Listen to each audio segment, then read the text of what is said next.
Hello, hello. New day streaming. So today we're gonna be streaming Epic Tavern. Now I don't remember if I played this game or not. I might have played it a long time ago because it's one of those things where I buy a game a long time ago and then it just kind of sits there and I'm like, oh yeah, I own this game. I should probably play it. I might have played a little bit of it. I don't remember. I know I played a Tavern game a long time ago and I have like several Tavern games or several simulation games with running businesses. I kind of like that thing. I remember like a long time ago, I used to play like the Sims hotel game. You ran a hotel and it was like 2D and everything. It's like, you're gonna ever find a game like that again? Probably not. You get something close to it, but it looks like a regular Sims game, sort of. Anyway, I'm not sure if this game has sound or not. I mean, I have the sound on. I don't hear any sound either. Is my thing on? Yeah, my thing's on. Oh, let's find out what's going on when we hit New Tavern. And also, oh, there's a sound. Okay, there is sound. There is, in fact, sound. Anyway, be sure to, if you like what you see on the way, or as we stream and stuff, be sure to follow on Twitch, follow on Twitter, and subscribe on YouTube. I still keep forgetting to put a piece of paper on my wall. Eventually I will. Eventually there will totally be a wall with a script on the wall that says, remember to say these 3 things. Maybe I should do it more often, I don't know. But I'll figure it out. If there's a need to say it more often, I mean, I'll say it more often. Unless it gets really annoying, then I'll just say it maybe 1 or 2 times, and that's it. So what should we name the tavern? I want to name it after my spaceship. The Murderer. The E part is actually silent. Do I have that one thing up? Oh my goodness. I just realized something. Hang on. Oh boy. That's not supposed to be there. Okay, everything's working. Okay. That wasn't supposed to be there. I didn't even realize that was supposed to be there. I accidentally hit the wrong button too while I was at it. Actually, no, I did hit the right button. It just happened to be, oh, is in that spot. Actually, I need to get myself a stream deck too while I'm at it. That way, instead of having it on IOPJKL, which are the 6 letters I use for figure out emotes, even though I don't use them that often, you know, they are there. And I wasn't able to figure out if I could do it on other buttons. Like, I wanted to maybe stick it on maybe on one of the F buttons or something, but at the same time, I know some games actually use the F buttons. So it's kind of an if maybe so, who knows? I'll figure something out until I get a stream deck to actually just shove weird buttons on there and everything. But till then, let's go with the murder. Challenging. Guess we'll go with challenging. I mean, there's no medium. It just says friendly, challenging, and merciless. You can generate a random name. I don't want to do that. Open that. Open Tavern. Now, I got this game a long time ago. It's been in early access for a while. What I've heard is they changed out a whole bunch of things and like simplified a lot of the content. Now, I was curious about that. Like, what do you mean you simplified it? You made it harder? It was kind of fun when I think if it's the same game I'm thinking of, then it was pretty fun and I first played it. Ooh, wow. Oh no, this is loud. This is really loud. Hold up, hold up, hold up, hold up. Oh boy. Oh boy. Okay, I'm gonna lower down this audio. I don't know how loud it is on your end, but hopefully it's not crazy loud. After grueling war for 1400 years, the seal held. It broke and things got out, right? 10 years ago. What?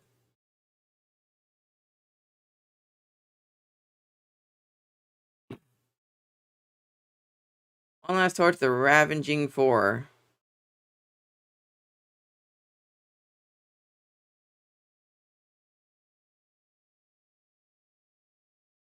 Okay.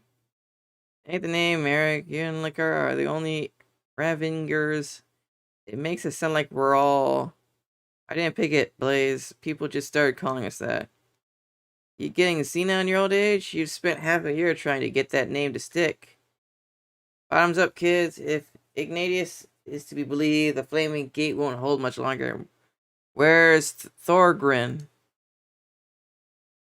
Tavern's facilities cater to the needs of its heroes and ensure they are ready to face the perils of adventuring. Now, however, is the time to fight. Pull Thorgrin from his bath.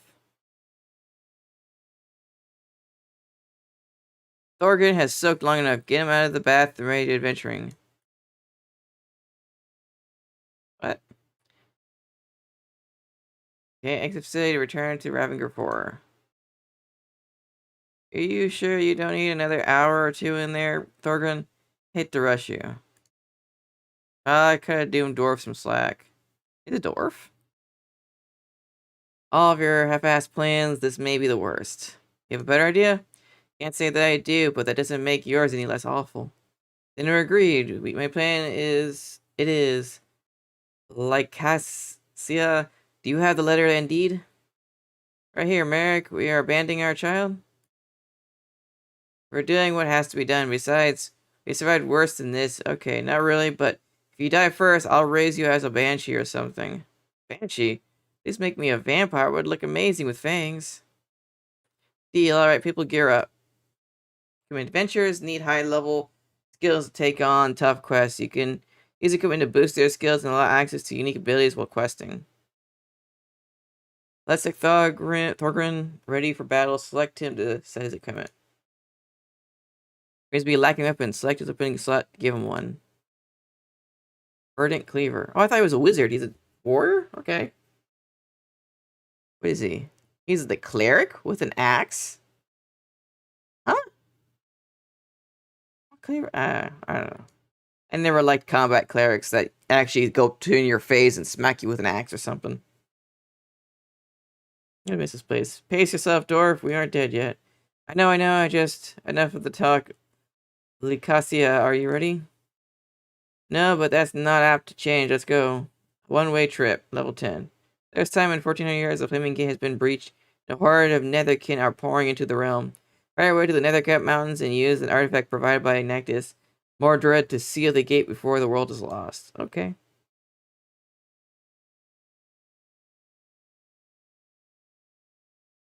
One-way trip.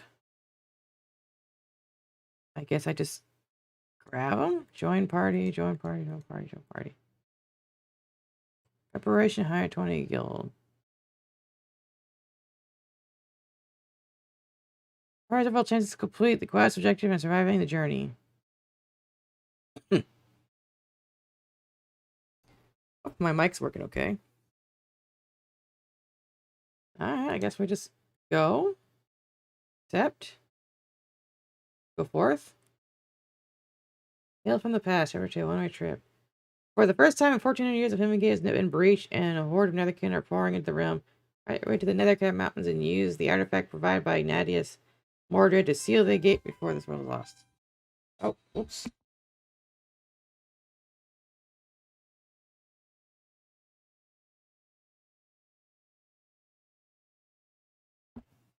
I hate scam calls. Just so you know, I really do hate scam calls.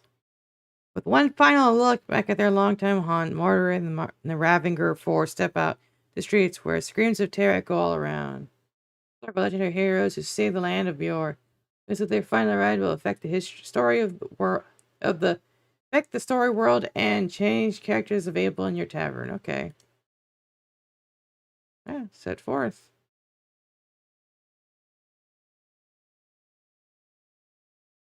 Nicasia scans the scene outside the tavern where packs of Netherkin, their skin the color of ash, wreak havoc in all directions. We'll help who we can on the way, but reaching the gate is our priority. She says, so long as that's open, battles out here mean nothing. I'm gonna ride for the Nethercaps.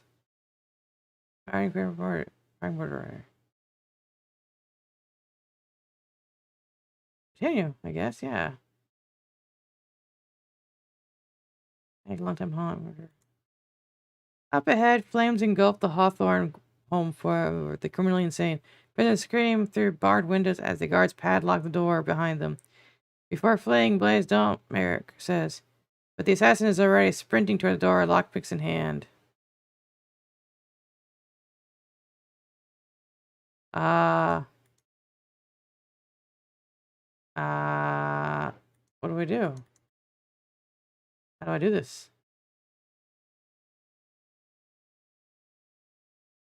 Um...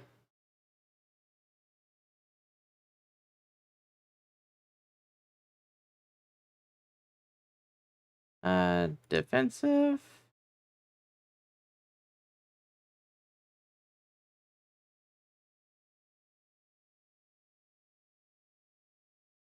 Aggressive? What are you, an assassin? Precise? Uh...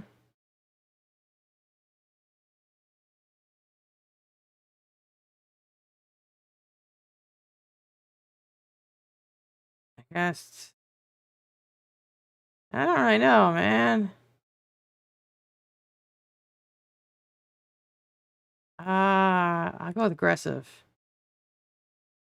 I look crazy after all these years. I spent a decade after being set free by the Ravager for organizing Bureau's most dangerously insane residents to crime family. That's now terrorizing local villages. Oops. Continue. Hey guys, how many of these things are there? Thorgrin grunts, trampling a small netherkin with his war pony. Sia takes a quick look around. All of them, I think. I guess we just continue. We gotta fight at the bell tower nearby church. Priests and several nuns make their final stand. Netherkin scurry up the side of the building after them, and others pour in through the shadowed front door. You know, it can't be that loud to the point where I need to have it that low.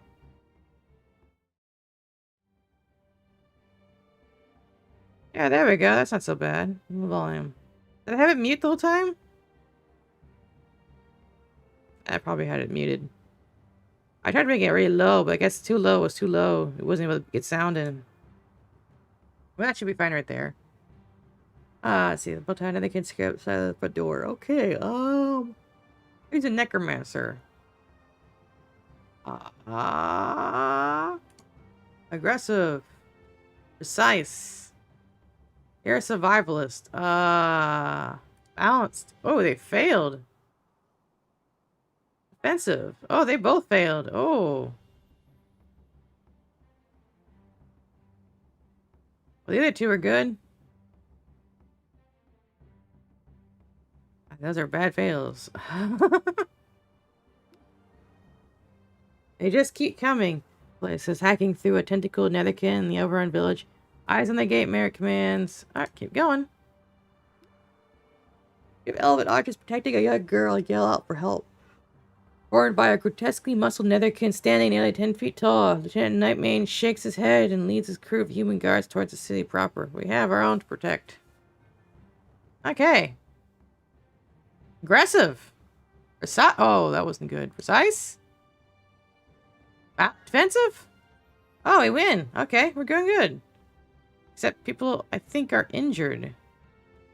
Oh, no, they're not injured. That's their spirit that's lowered. Okay, but they're doing okay. One guy got injured a little bit. Dying wolf with two large tentacles emerging from the back slams into Merrick's horse, mortally wounding the steed and sending the necromancer crashing to the ground. Blaze cuts down the wolf and Merrick quickly rests his horse as a wraith and hops back in the saddle. Hey, being hardcore here. Roars of battle echo from ahead, and the hero spot a dozen elite Raven guards making a heroic defensive stand, and an ally to buy time for a school's evacuation.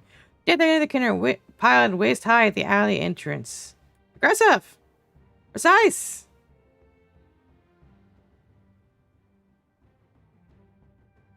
Precise! Offensive! Whoa, I got heroic? Damn. Okay. There again goes aggressive, precise, performs well, does stuff, and he does a lot of stuff. So Thorgrin, or Merrick, I mean, has an epic moment. That's cool, I guess. Tried to become a bard after witnessing the Battle of Meat Grinder Alley. Marley will seek out your tavern. That's cool. They're still pouring out of the tunnels, but it says, looking down at the entrance to the Nethercap cave system from the rocker overhang. But I know another way. Watch your step. It's a bit, tricky. Physical feat. You cannot be serious, Thorgren says, looking at the narrow ledge with an 80-foot drop to the rocks below. But chuckles, trust me. When have I steered you wrong? That was rhetorical, she says, raising a finger to ward off the door's long string of examples. Ah.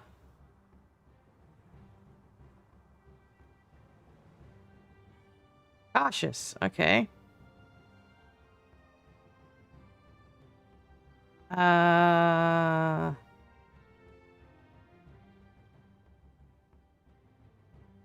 Ooh, okay. So far, so good. Precise.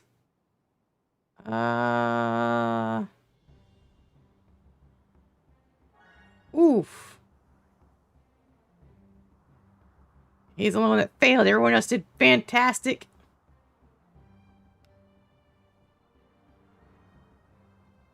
His ass is still hurting. Outside the back entrance on the Nanocap cave system, Merrick addresses his companions.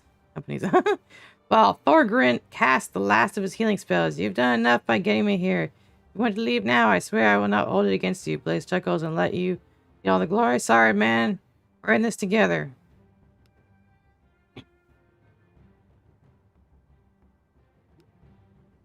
Parameter 4 stepped through the cave entrance and immediately spot its guardian, a nightmare spider-like netherkin scuttling toward them on 8 human arms. The heroes ready their weapons and fan out around it. Let's see. Precise. Defensive.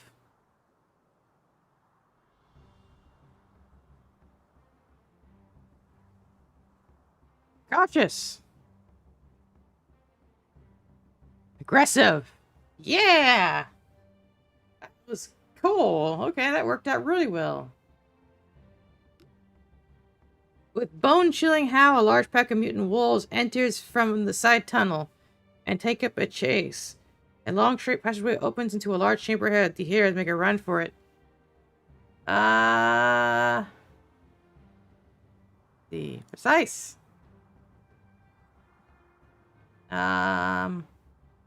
Defensive. Defensive. Precise. Only Thorgrin failed that one. Okay, so now Thorgrin has no spirit left. A gargantuan two-headed netherkin stands guard at an anchored doorway. The far side of the chamber. A bright blue light flickers over the passage walls behind him. The flaming gate lies beyond, Thorgrin says, with a steely determination. Aggressive. Okay, he failed. Precise. Precise. And defensive. Okay. That went well. Last chance, Merrick says to his companions. I don't expect to come back from this. Blaze shakes her head. Too risky. Who's gonna trigger that artifact if you suddenly drop dead of old age? The heroes embrace briefly, then step through the archway. Beyond the archway, the adventurers see an enormous gate rippling with nether energy. Before it stands the form of a young girl bathed in crackling blue flames. Like Lycoseus laces up the ruined boots they received from artifact collector Ignatius Mordred. I hope these things work, she says. Impressive, the young girl speaks directly into their minds while oddly playing with a ball of crackling blue energy. Join me and I'll let you live. Lycoseus shakes her head and taps the heels of her boots together, emitting a low hum. Appreciate the invite, kid, but we had something else in mind. Alright. Precise. Precise. Okay, that failed. Defensive. Aggressive. Alright, that went well. That went really well. Whoa. And so the Ravenger 4 called the mountain down upon Alicia and her Netherkin horde, ending the battle of Mountain Fall and once again sealing the Flaming Gate. Lycosia and Merrick Ravenger, Thorgrin Bloodborne, and Blaze Evershadow made the bards sing of their heroism unto eternity. Why do their names seem so weird? I never understood why people like his weird last names. Those are just bizarre surnames. I guess it's like, oh, it's so cool sounding. Like, okay, he's gotta stick with a regular name like Smith.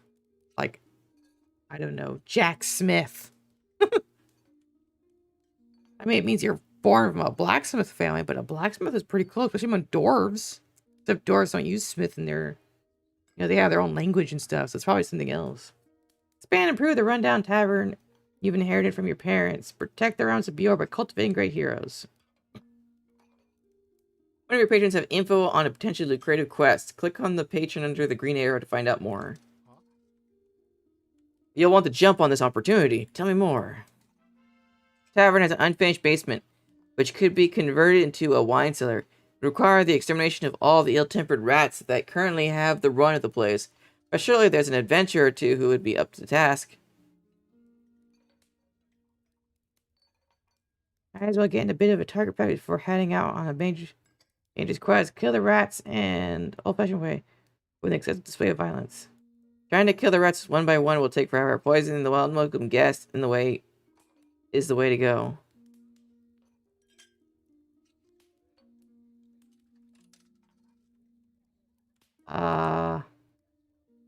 Do a stomp. Get a bit of target practice before heading out on a more dangerous quest. Kill the rats the old-fashioned way with an excessive display of violence. I used to hang out at the Hungry Huntsman, but the place has been overrun with lowlives. Look into the murderer. You've made a new friend who is willing to adventure for you. Click him to see what he has to say. You need muscle? I need gold. Let's do this. Hire this adventure. Good, I haven't killed anything in a while. Okay. There's one over here. If you're ever looking for a new bard for the tavern, there's a great one performing at the Thieves' Den. Welcome to Murderer. You know the song? I didn't see that. Oh well. You need someone incinerated? That's kind of my specialty. Hire this adventure. Alright, Murgle Flying Tongue. Last call. Okay.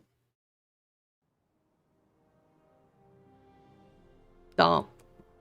Okay. Join. Okay, we got 2 people in the party now. Do they have weapons? Okay, sort of. Elven True Chapeau. That won't help them. Alright, I think we're okay. Yeah, I think we're okay now. Let's go. Let's go forth. Let's do a thing. I'm looking at the old-fashioned way. Okay.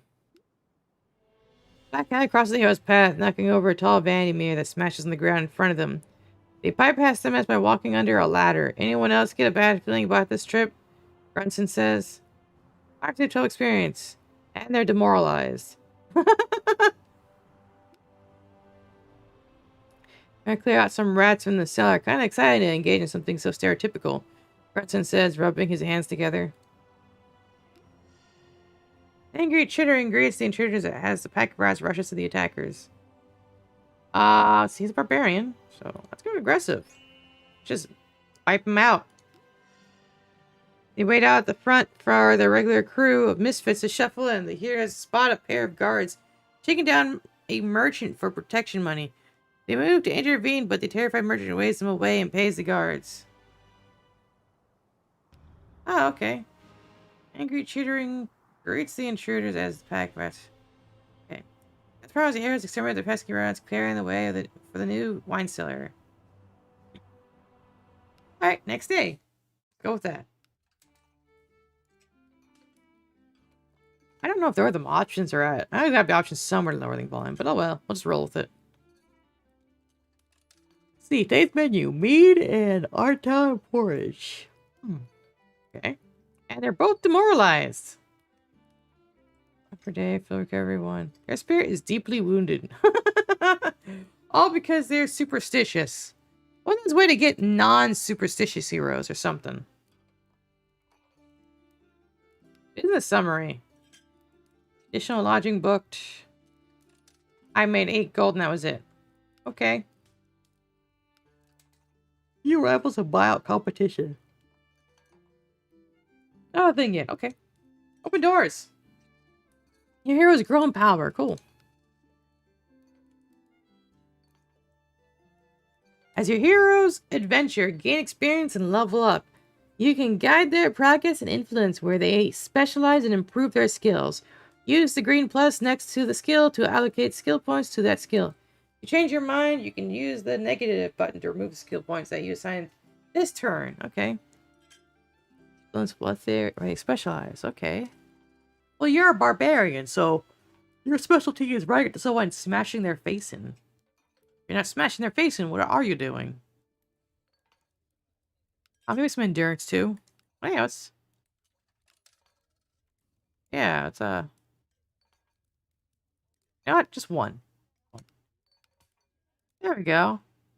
12 melee and some little endurance. Mountaineer. I would you want a mountaineer? With the careful planning, you can guide the direction of your entire team, honing a high tactical group of specialists, developing reliable and interchangeable general proficiencies. Whatever blend of the two best fits your playstyle. Your hero has any equipment which is granting bonus skill levels. These skills will display their levels in green. Skills which your hero only has because of equipment cannot be boosted by skill points. Okay. Over here, you will see the roster rank, which gives you a quick overview of what skill sets your team is strong or weak in, as well as how well this hero stacks up against the other members of the team.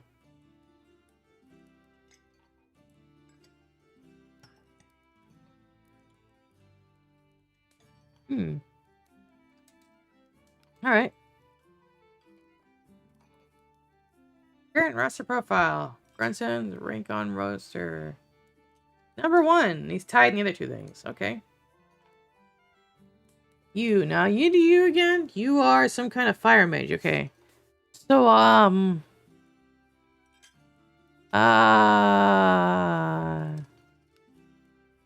guess we can go up a little more.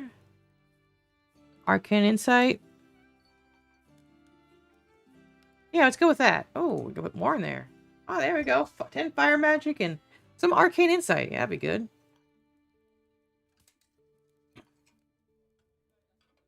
That's content, okay? Friends of this, click on him to see what he wants to drink. Serve item. With my meat, okay. Drinks rolls, customer satisfied. Drink parties actually work. Click on Murgirl and see what she wants. Oh. Right next door to him. Okay. Mug of meat? Yeah. You set off a drink chain combo. After seeing Murgirl order a drink, Grunson decides he wants another.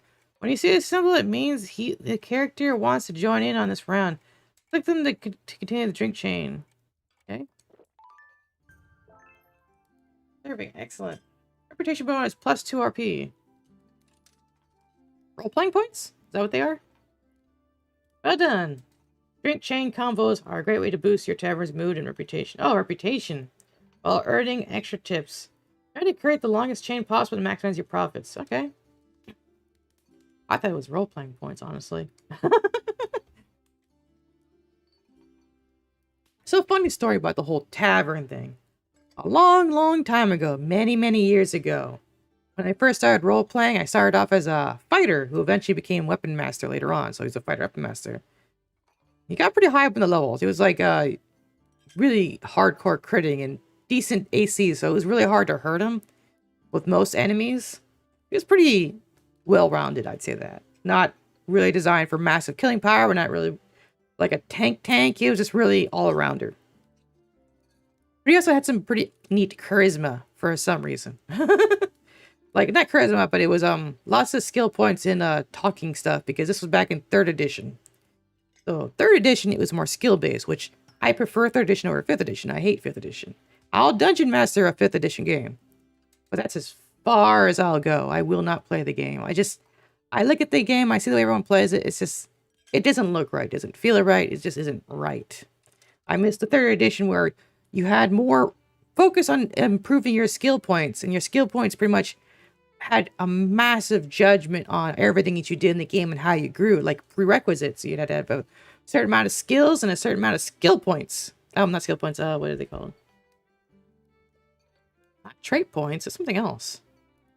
The main skill points, like strength, defense. Like, if you had high enough strength, you can get some special weapon focuses or crit bonuses. Or is it crit bonuses and strength? Yeah, I think if you went weapon master, you had special crit bonuses. Like the Devastating Crit, which I'm not sure if Devastating Crit was a thing for Dungeons & Dragons. That might have been more Forgotten Realms. But anyway, way back then, I kind of had a special quest where I ended up going on the side, becoming a tavern guy. And it was interesting because I gathered lots of information about what was going on in town. Because there was a whole investigation in the game about finding out if the leader of the city, I think he was the mayor or something like that. I can't remember what they called him. He wasn't a king. He was just like a mayor guy. He lived outside the city. But the whole quest was to figure out, is he a vampire? Because people are being killed in town. We don't know where the vampires are attacking from. And there were tunnels that were found all throughout underneath all the buildings that led straight back to the castle that the mayor lived in. I know. Seems a little too obvious that he lives in a castle. And then the tunnels kind of cemented in. The tunnels weren't just tunnels. They were like crypts. And it was a crypt that was built on top of an old city. Like there was an older city. And then there was a crypt built on top of the older city. And then it was buried. And then a village is built on top of that. And so from there, you know, there was tunnels, I guess, built somehow underneath everything. And that's how we ended up figuring out through the tunnels. And everyone died and then back to the castle. And so we eventually rallied everyone in this village to go kill the vampire. And it was epic. Basically killed him and burned his castle to the ground. Of course, it wasn't completely burned to the ground. In later quests, you can actually go back and raid the place every now and then. But as time went on, there was nothing in the castle to take. Like, you could choose to go to the castle if you wanted to, and in future campaigns, but there was just no reason to do it. Like, there was nothing in the castle.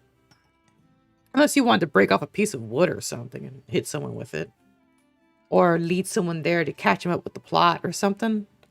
Like, what was the previous plot? Oh, if you see this castle here, it's a thing. And there's tunnels that lead from this castle, and it leads into different parts of the houses, and you can spy on people. Except some people have already barricaded that trapdoor, so they can't get in there.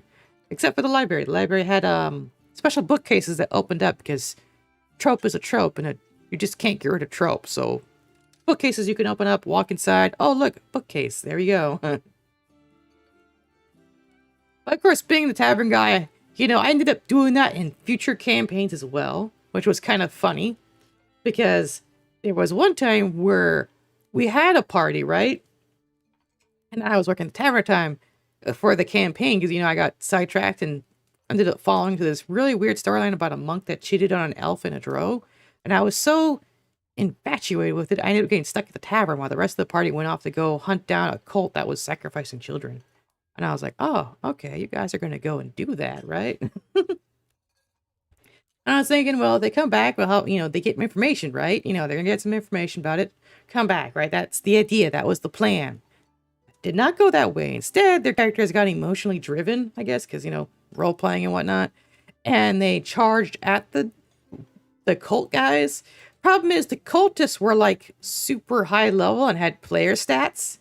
So, they were casting like mantle and stuff like that. Like, they gave them enough time to successively cast all the defensive, like, level 9? I think it's level 9 or level 10 spells. Like, the maximum level spells you can get for like a wizard or a warlock or whatever it was back then. I can't remember what it was. I think it was a wizard. But the maximum high defensive spells, all of them in succession. And because they were helping each other out, they'd cancel out your spells, plus have all the defenses on themselves. So you're basically fighting a wall of super wizards that you could not kill no matter how hard you try. And this was all because they wanted to charge him too soon without figuring everything out. So the whole party wiped. Except for the monk. Yeah, so the monk, after, you know, he was being chased by the elf and the drow, he decided to go with him on the quest so he wouldn't get killed by the elf and the drow. But he came back, like, alone. He had no one. I was like, what happened? I was like, oh yeah, party died, party wiped. I'm like, oh. So then the cultists were like trying to move into town. And I had something really interesting going on. You see, there was this goat man that I was befriending and stuff. And he was giving me notes and information about this gate that was in the city or in the village. You see, throughout the campaigns, there was this rune gate and most people didn't understand it. And the funny thing was there was only 2 players that ever got the Planewalker abilities. One was me, Another one was the guy that role played as a goat man, which he had to get special permission to be a goat man, which that was a wild trip. It's like, how the heck did you get permission to play as a goat man? But okay, goat man, you go for that. I can't remember what the goat man's class or how his skills are set up or what it was that made him so good at figuring out those runes. But he rolled so perfectly, he figured out how the runes worked. And he figured out how to go back and forth and check all these different places. So he would give me information, like update me both, outside the game and inside the game, so I would know about how the rune gate works. I was like, okay, rune gate, that's cool. And see, there was different parties at different things, but sometimes on the side, whenever the campaign was going, players would visit this place and check it out and be like, oh, okay, that's this, and that, and they would roll for it and whatever. And the information was just gathered from different players, and because I worked at the tavern, it was always brought back to me. And I was like, oh, okay, cool. So I wasn't the arcane guy, but I had information about it. That was cool. So because of that, no one could beat these. So back to the cultists, no one could beat these cultists. They were just unbeatable. However, all the children in the village were killed, so there was nothing left for them to sacrifice. So I ended up managing to trick them, right? I was like, hey, I know a quick way to get to another village where you can sacrifice with children. And I led them to this rune gate, right? And I was like, I know how to set up this gate to get you to the next place. So I set up the gate, right? And they're like, oh, you gotta prove that it's not going to do something awful to us, walk through it and stuff like that. I was like, yeah, sure, no hesitancy. I walked right through it, didn't come back through the gate. And they were all like, oh, okay, so since all good, he wasn't hesitant, he didn't get scared or spooked. They walked in, right? Well, see, here's the thing. I walked in and plain walked the hell out of wherever it was and went to the middle of the forest afterwards. They walked in, they were in the middle of the fire plane, baby. And because you need to be a plane walker to get out of the fire plane, because it's a one-way trip gate, they straight up died in there. Which is funny. But yeah, I went up to the fire plane walked right out, still on fire, of course. Thankfully, there was a lake in the forest, so I jumped in the water, and that was okay. And the cultists were dealt with, and the other players are pissed off, because, they all party wiped, because they rushed at a bunch of cultists. They were way too hard for them. And they were mad because they had like all defensive spells and was like, well, maybe you should have tried a more, subtle route. One that doesn't involve charging at a bunch of sorcerers or warlocks, whatever they were. Wizards, I think, that were just super duper ultra powerful. I don't think they were clerics, by the way.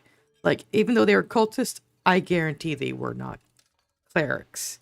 They did not have the spells to be clerics, unless there is a clerics class that works for an evil god that has tons and tons of defensive spells that can be stacked together and make you unkillable.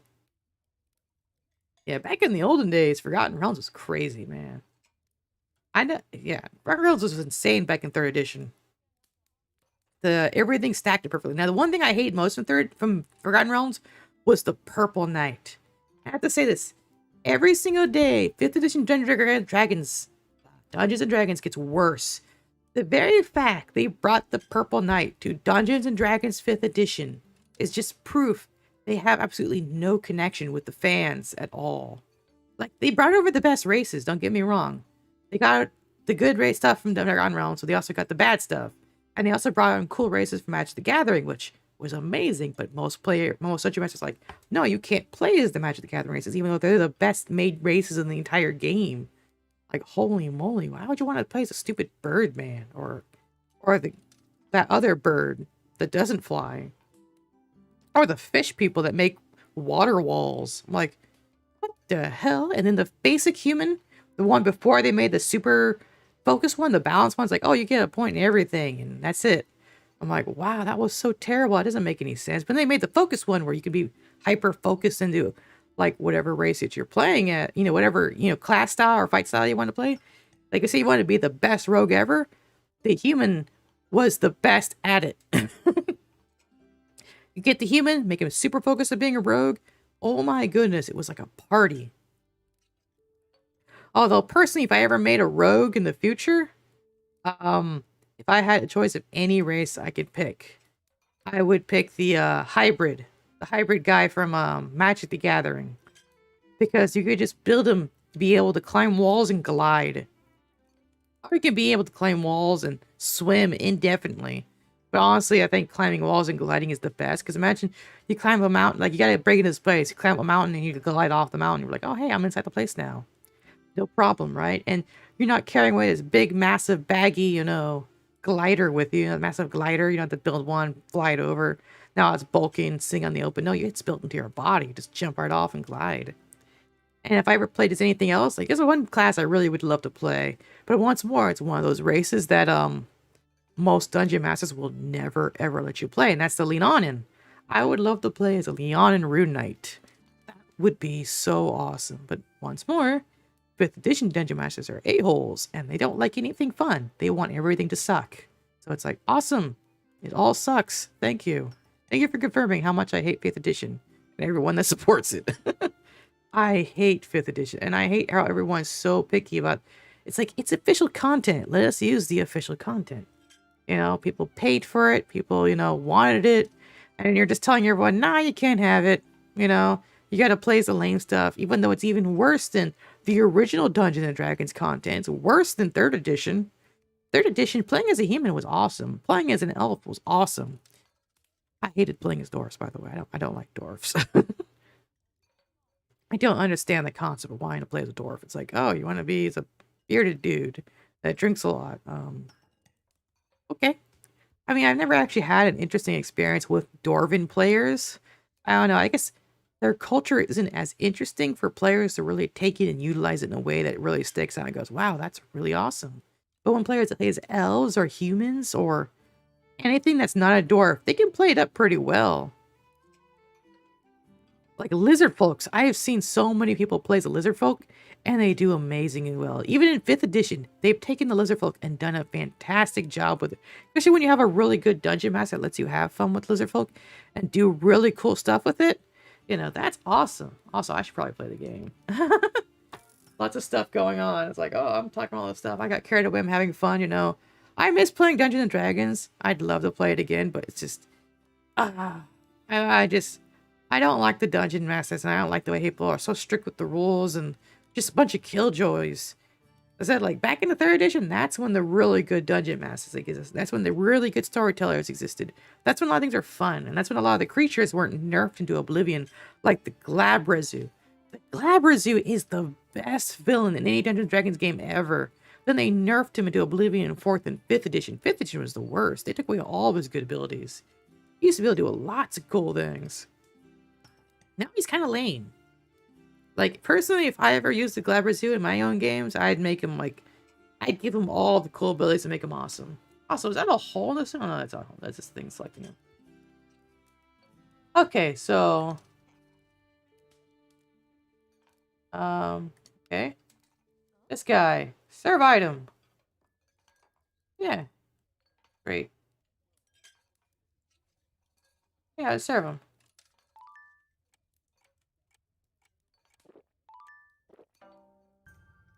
Unhappy kind of. What? What happened?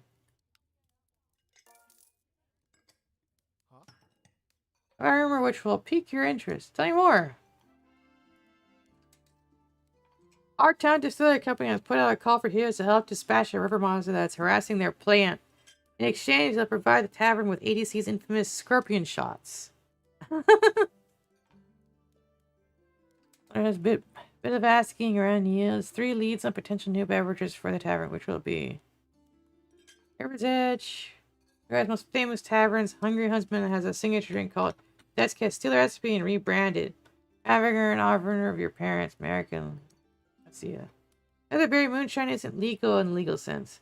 It's only sold by the undermarket merchant, Feldspar Spirits, which teleports around to avoid attention from authorities. Grandson has a lead on where it may appear next. I'll go with the River's Edge for now. This requires mind skill to see. Grandson and Murgle have the necessary skills as you continue to increase.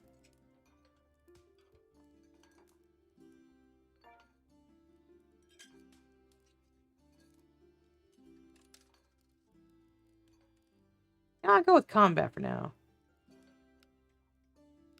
I'll take an easy route. Tell me more. Back for seconds. The rats killed and kobold cleaning crew heads down to the cellar. but returns a moment later, slamming the door behind them. A peek down the stairs reveals the rodents have somehow been reanimated as zombie rats. Sure. Unhappy customer. Okay. Handle it just fine. Okay. Advance whenever trouble I'm caught to cause. Menu. I've been here since it reopened. I used to like the old place. Oh, he's got something to say?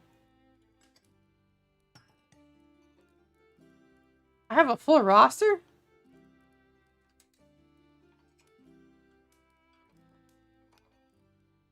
I have a full roster.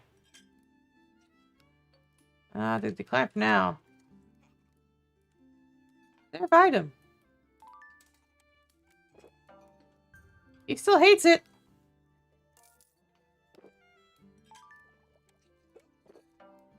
He still hates it. Okay.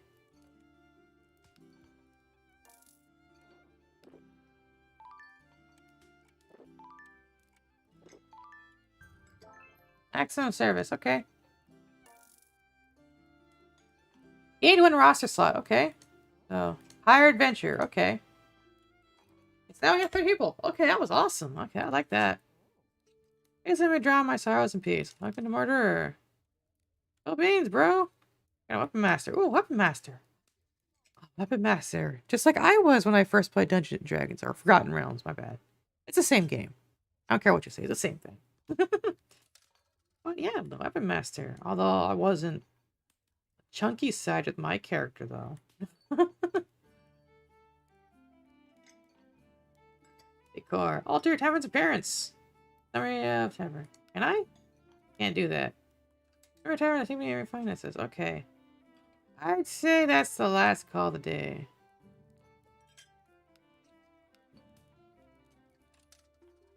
Turn. And that's the last call and go to the map? Okay. Is my party too drunk for this mission? River's Edge. Let's go. Grunson, Murgle, and the Weapon Master. Let's go. Rock and roll. Go forth. And Distillery. Scorpion shots. Alright, sends the heroes off with a heartfelt performance of the Weapon Master, the Lindworm, and the other Lindworm. Alright, what the heck?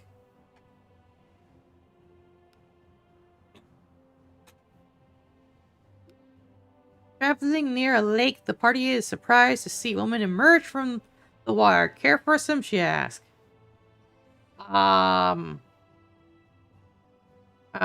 Defensive. Defensive. Aggressive.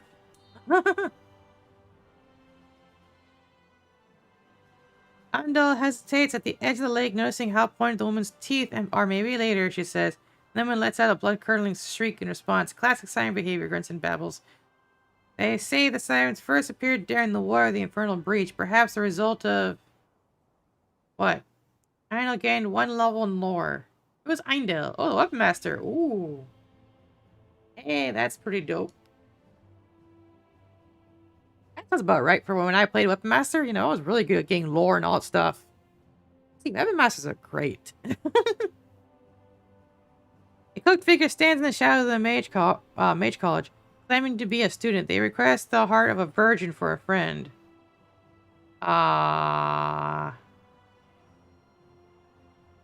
Defensive.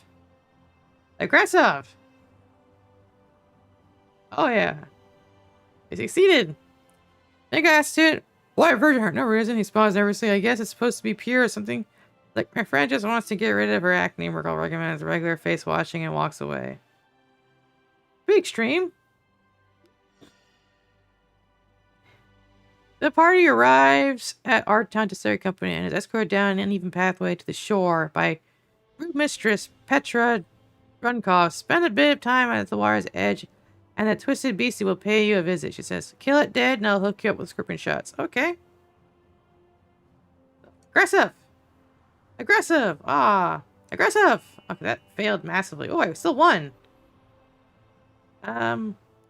In there, I decided the river beast was rewarded with menu item, scorpion shots. Remember to put it on your menu. Okay. Party comes upon the scene of a recent rock slide blocking their path. This feels like an ambush, Grunson says as he takes up a defensive stance. Mergo, see if you can clear it. I'll watch your back. Okay. Aggressive. Defensive. Aggressive. And I failed that, but okay. Look good. 7 minutes into clearing the debris, Mergo, frustration at the lazy barbarian, boils over. Their clear isn't an ambush. How about lending a hand? Together they clear the obstruction in short order and continue on. That's a clever little barbarian. Not often you come across a barbarian that's actually smart enough to trick a mage into doing their work for him. Like, what the heck? Yeah, so this bite wound isn't getting any better, Grunson winces as he lifts his arm.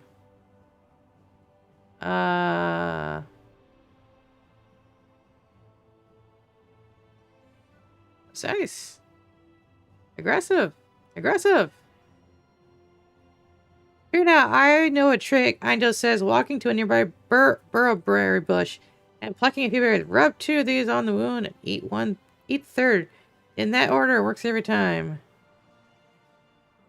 Oh, well, this burrowberry bush must be amazing. Elderly orc woman embraces Eindil outside Mordor and makes her promise they'll have dinner again soon. Who was that? Grunson asked. The master shrugs. I have no idea. I like this weapon master more and more. He kind of reminds me of when I was a weapon master. Oh my goodness. You get those interesting storylines. Enter Tavern. I arrived at Hardtown Distillery Company and is escorted down an uneven pathway to the shore by brewmistress Petra Dunkov. Spend a bit of time at the water's edge, and that twisted beastie will pay you a visit, she says. Kill it dead, and I'll hook you up with the scorpion shots. An emerged creature looking like a cross between a centipede and a barracuda. Skaters from the river and rushes forward, elongated jaw snapping. Grunson knocks the critter onto its back in a powerful attack, and Mergo leaps in for a victory kill. The fire mage leaps in? Okay. The adventurers dispatch the river monster, plaguing our town to start company. Rewarded with the menu item scorpion shots. Cool. That was dope. Okay. Alright. Dirty kitchen. I'll repair it. We got money for it. No, let's go.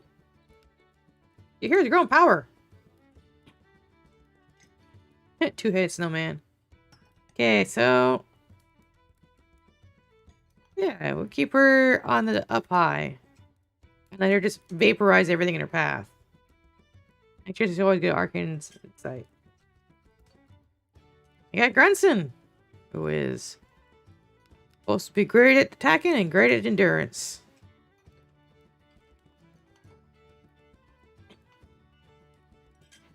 Okay, and then we have the Weapon Master. Tricky thing. Okay. We've already got lore. Ah, this is so tricky. Give him some of that, and, lore. Let's give him lore. Because lore is cool. I like lore.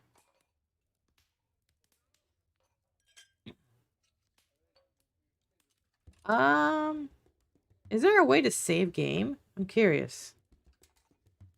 Okay, I guess the game just saves on its own? Free cam mode. Sound.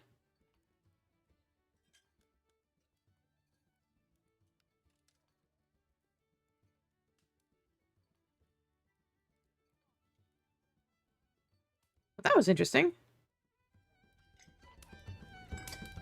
Now it's really quiet for some reason. Maybe we'll turn it up. There we go. Okay, let's see what we got going on here. Oh, actress. Yeah. Ah, someone didn't like it. Okay, hang on. New adventures, decor. Menu stock. Okay. How do I add things? Where's my crazy looking drink that I got?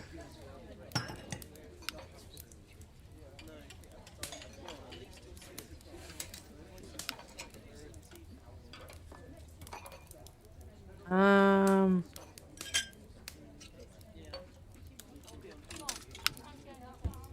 Yeah, I guess I can't have anything cool. I'd love to do something about my menu. I guess I don't have anything on hand. Guess I'll feed him. What? Oh. What? Oh. Huh? Gosh dang it. And across the street, scared a rat into his cooking fire and roasted the poor thing alive. At the same desperation, he gave it a nibble. Turns out a rat doesn't taste half bad. Flies circulate. Claiming, bring your own rat. Get the first grilled free. Huh? Okay, he liked it. Oh, he liked it. Okay. He still hates it. Why do you always hate it? I'm gonna talk to you, okay? Story, tell me what your story is. Speak with patient to unlock, okay? Credence, I'm gonna go 5 range or higher. Friendship. Okay. I decided to pick up 5 range? I didn't. No one does. Oh. Okay. It's just nice having a roof over my head after so many years spent roaming the Badlands. Okay. Wondering whether I could run through your wall if I got enough speed. Any bets? Oh. I hear your one is nearly palpable. That's plenty good for me. Okay. I'm out of actions. That's good. Anything else? Tunic. A simple tunic that'll keep the rain off until some better gear. Gear don't do nothing though.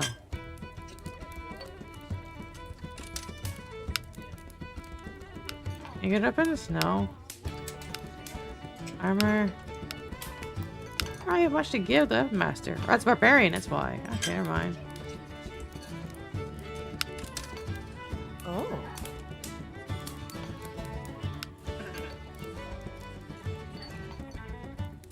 Alrighty then. Go, that's call. Okay. I lost interpretation points? Dang it.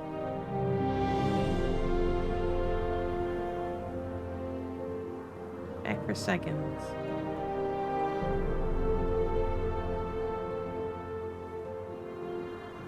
It's killed, couple cleanup. Okay. The Grandson, Murgo, and okay. Let's roll for it. Good to see you getting started in the food service industry. Yeah! Always fun to get into taverns and stuff like that. I haven't messed with that stuff since way back in my Dungeon or my Forgotten Realms days. So play around with it again, see how well this game gets with it. I want to unlock all the cool stuff, make better menus though. It's like, I need more stuff in my menu. I can't just be seeing meat all the time. That'll drive people crazy. Rats killed and Kobold cleaning crew heads down to the cellar, but returns a moment later, slamming the door behind them. Peek down the stairs reveals the rodents have somehow been reanimated as zombie rats. Alright. Birds whistle a cheerful morning tune. Shut up, Murgle yells. Can't you see I'm hungover? Oh, did I make him too drunk? Red eyes glow menacingly in the darkness. Grunson looks a bit apprehensive as the zombie rats swarm forward. Right off the bat, melee, okay. Aggressive. Precise. And aggressive. I failed, dang it. Well, it's good enough. Grunson gets a bit chewed up in the process, but the zombie rats fare no better against the heroes than they did while alive. Who would reanimate a bunch of tavern rats? Virgil wonders aloud while Grunson extracts a small sack of gold coins from beneath a loose stone. Not in advance if I show up at the tavern one day and overindulge in drinks. Hey, overindulge, just don't blow up the tavern in the process. I could get used to this not traveling thing. Eindel says the road is way overrated. Hey, this will make it a lot faster and quicker and much easier.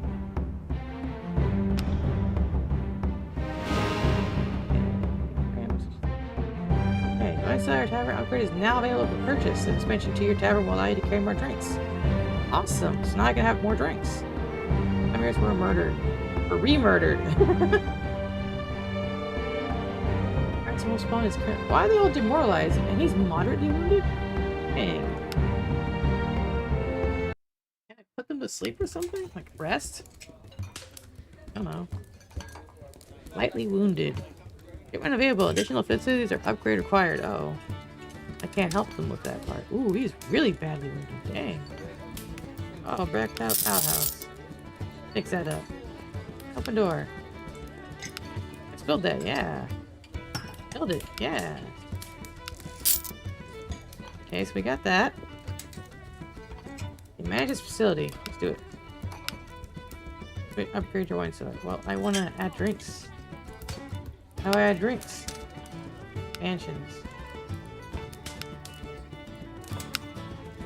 Menu and stock.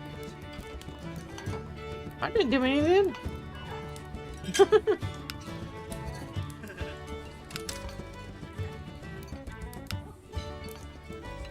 Okay, so let's see what we got going on here. I guess we start serving people? I don't know what's going on with this menu. Art. Weird. Oh. Provide him. He liked it. Awesome, awesome, awesome. Oh. Around here. Oh, they liked it. Perfect. Perfect. Oh, this is great. Oh, that was awesome. Maximum service. It was balling there. Okay. Average mood +4. Perfection. Oh, I love that. What you got, dude? I've been keeping my ear to the ground. Once bitten, at the Clash of the Zombies Rat showed, even the best of heroes will sometimes get dinged up or worse. In the line of duty, wounds will slowly heal on their own. But you can accelerate a hero's recovery by placing them in your infirmary.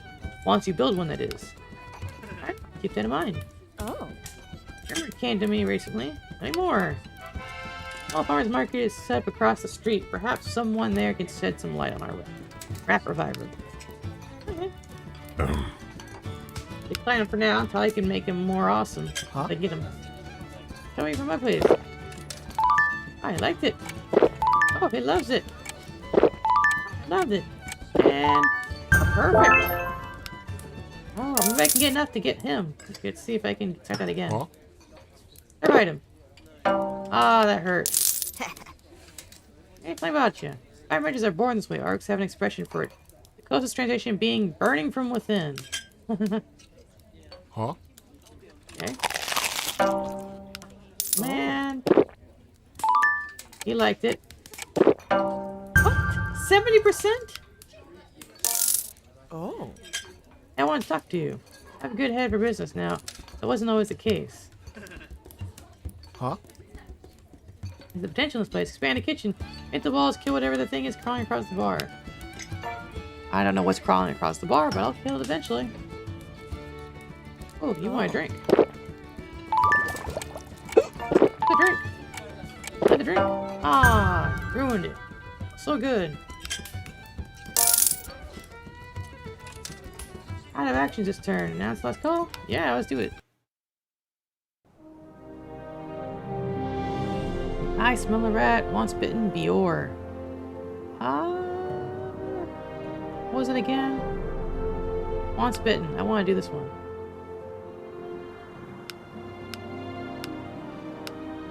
Alright, let's go forth. We need to get an infirmary so we can start healing our guys. After the zombies rat showed even the best of heroes. Okay, we already read that already. You're all doomed, an old man yells from his porch as the heroes leave for their adventure. Heindel shrugs. Don't mind Ralph. He says that to everyone. Ralph does. Brenton and Heindel pick a dusty old walk-in closet to use as a temporary infirmary, and after a brief sneezing fit, get to work. Precise. Expensive. Ooh. Impressive. Oh, he failed that. Hey, it was good enough. With a bit of time to kill, Grunson stops at a nearby venue to try their latest creation. Charbroiled Howler Lizards. Wherever immediately it feels unwell. Well, that went well. Kurt Fricks has put together a decent little single patient infirmary. And a stuffy closet. I'll attend to those rat bites. Cool. These are funny little quests. You just send people into closets. Be like, okay, have fun in the closet. Poisoned and lightly wounded? Holy moly. Okay, so we need to get that going. Okay, you're the lore guy, so we need to keep you updated. Alright, we put more points in your lore. That way. Always be on that stuff. Okay, you leveled up.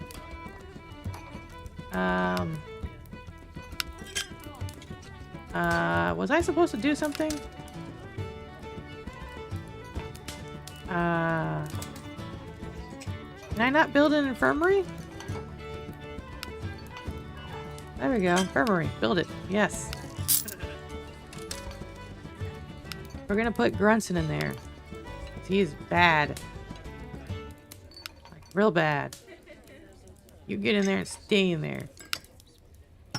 Okay, so we're gonna need to find another quest that's easy. Time for now. Ah, man. Oh. I need to level up somehow. Ah, dang it.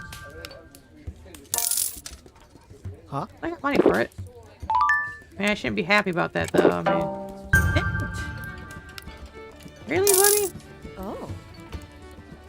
Decline you. Oh. Oh, yum. Okay. Yeah. Where are you? Ah, that was perfect. I still haven't leveled up yet, though. I'm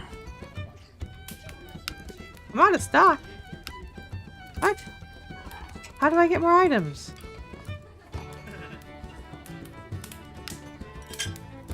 How do I get more alcohol?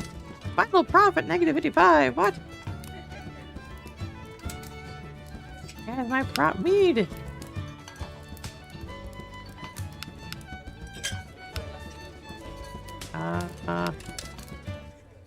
How do I order more?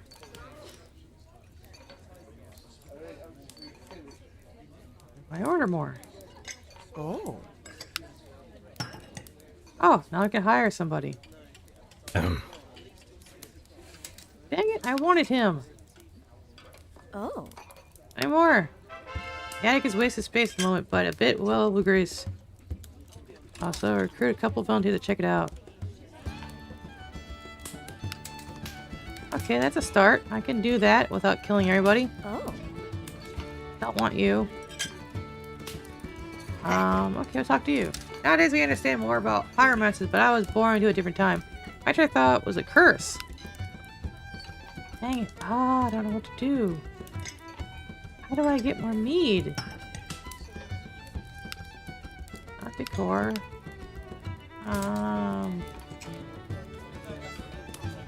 Sold. A supply of goods. It's expensive.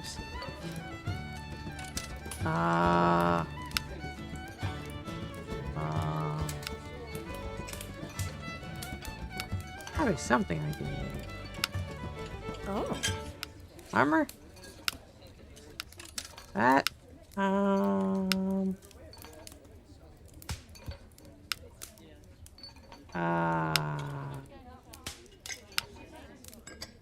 I'm baffled. How to do that? Shoot.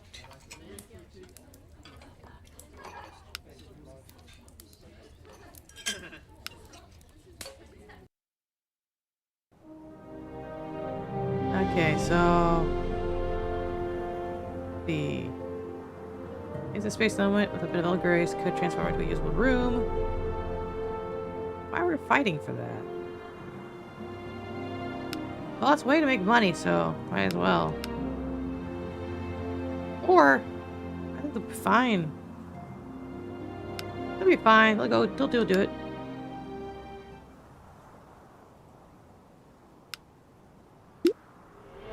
Yo, dude. Oh my gosh, dude, really? That's forth. Best objective. Biggest boss I've ever seen. Margo last gripping her fist and rushing forward. Okay. Let's side. Oh, okay, we failed that one. Regular crowds can no longer participate in encounters. Maybe those loads no longer instead of going get her back to order. Well, damn.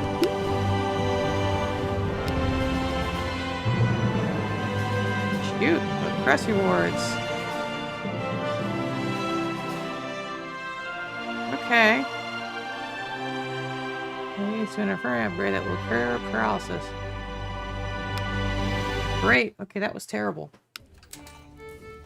I need my third guy there. You're getting out. He's going in. Check in. Okay, set menu. Mead. No, I don't want to mark up high. I want to... Oh! Scorpion shot. Sparkling fairy water. Chicken wings. Fatal bread. Anything else? Nah, we don't have anything else. House wine. There we go. That's how you fix that. Okay. How do I order more of it, though? I want more of it. No, no. I want more. How do I get more? A serve chance. How do I get more?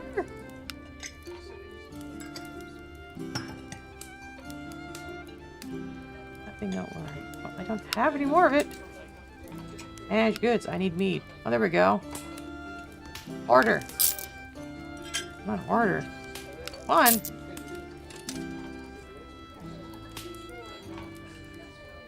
Hey, it's expensive. Hey, it's expensive.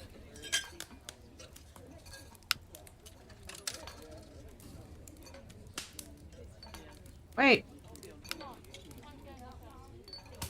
Wait, did I just order too many? I don't know what I did. It says servings 100. Holy moly. Units 5 kegs. Oh no. I thought it was 5 individual drinks, not 5 whole kegs. That's 100 servings. Oh my goodness. Apparently I'm stupid. Oh well. There we go. Hire you. We need you, buddy. Huh?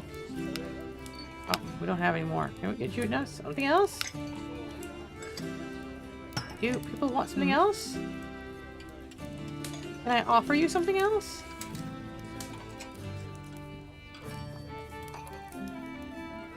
Hi. Is this the only thing people want?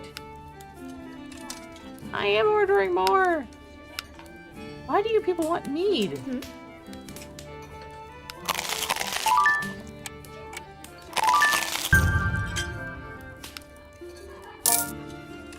Huh? Okay. Huh? Don't have that. Any more? Plenty of creatures out there that'll paralyze you. Oh. Yay. Sure. Yes! You, have some. You, have some. You absolutely have some. You, have some. Oh, stop. Welcome. Huh? And welcome. 100%. How do you miss 100%? There we go. No fails. Huh? This person still can't serve you, buddy. I'm an artist. Needle around. Oh, I don't have any needle around. Oh. That's fine. You. You. You. Of course you're gonna hate it. You always hate it. Huh? Oh yeah, let's go. Party time. Hey, I want to talk to you. I've always been able to manipulate others to get what I want. Well, that's random. I guess they're so drunk they're like, hey, by the way, I do bad things. I'm like, cool. Oh. Serve it. Party. Party. Party. Yeah, of course you're gonna hate it. I hate everything I do. Okay. Okay.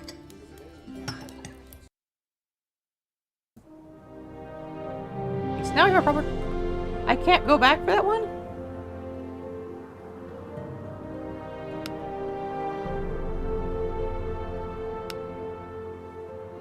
I can't do the sting. Why not? I can't go back and do that one? That sucks. Creatures out there. I saw a rat. Well, that sucks.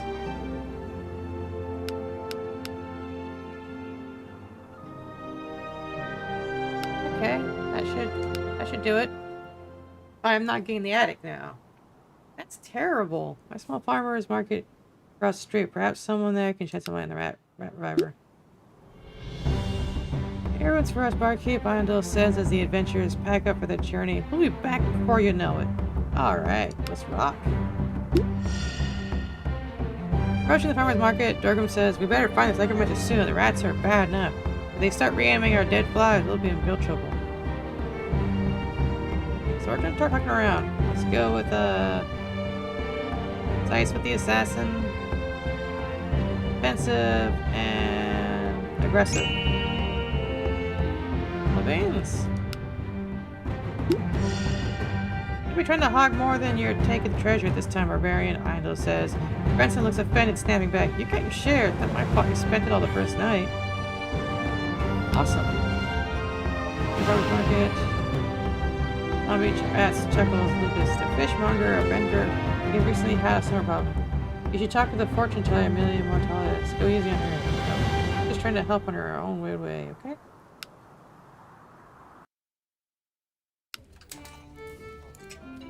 What we got? We got our mead. Lots and lots of mead. Way too much mead. More mead than I actually want. Manage goods. Need more of that scorpion shot. We'll order one thing, whatever that is. One bottle. 10 servings. What?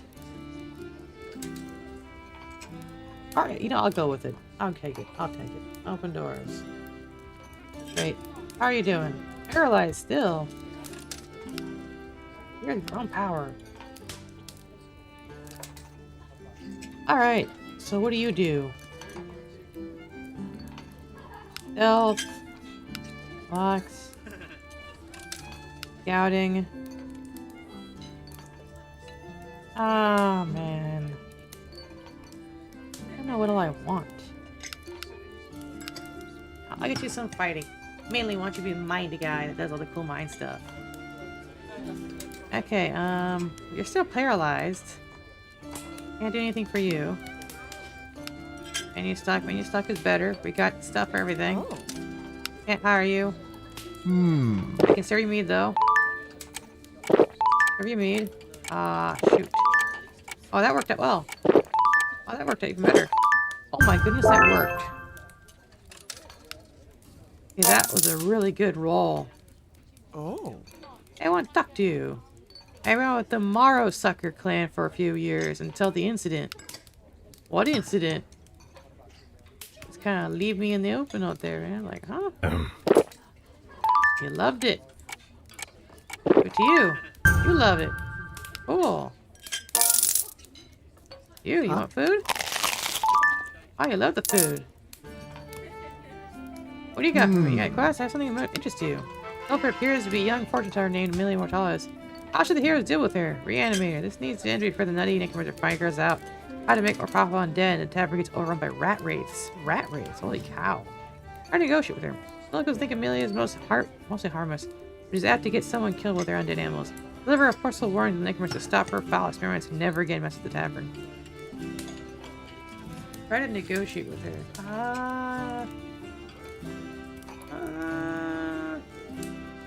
Let's negotiate. I think I better be friends with her than try to fight with her and stuff. Before you get any ideas, all hits have to go through the guild. We can't have people running around committing murder all willy-nilly. Huh? I want to talk to you. Sometimes life gets a bit predictable and dull. That's where I come in. I try to just keep clicking. Ah, well, hello do you do? Oh, no! I'm out of scorpion shots. Dang it. Huh? Okay. You. You. No!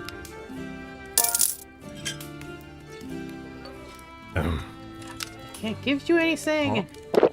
Here, take this. Have this. And you have that. And you have that. Of course they're gonna say yuck. Oh man, that was terrible. Huh? You want something? Love it. Cool. We're out of the scorpions, I believe. Yeah, we're out of scorpion shot right now. Roster. How is Murgle doing? Still incapacitated. Last call. Let's go. Actually made money this time. Reputation, I mean. Let's see. Reanimator. Medical mentor. Let's go with the Bior. Take the whole party out. Go deal with this. Go for it. On the street, scared a rat into his cooking fire. Okay. Fighting back in the open road, guns and blows. I was getting stir crazy in that place. Yes, let's go. Under hungry folks stretches nearly 2 blocks. A frazzled chef is roasting rodents at the breakfast breakneck pace. Try to keep up. Makeshift sign in front of his cart reads, Ponduli, modern taste expert. What the heck? Modern taste expert. Okay, whatever. Aggressive. Precise. Offensive. What? Even with all that, it was failed? New friend, aggressive monster gets another barbarian. She'll visit your tavern soon. I failed? Good time to show you how it's done. How did you fail? Oh, you spent it all the first. Okay. Failure? Well, as it sounds. Oh, there, the hero's clash with barbarian. The aggressive Mara sucker. Okay, that sucked. Okay. I don't know what's happening here. My crew is sucking. Are you recovered yet? Why are you still paralyzed?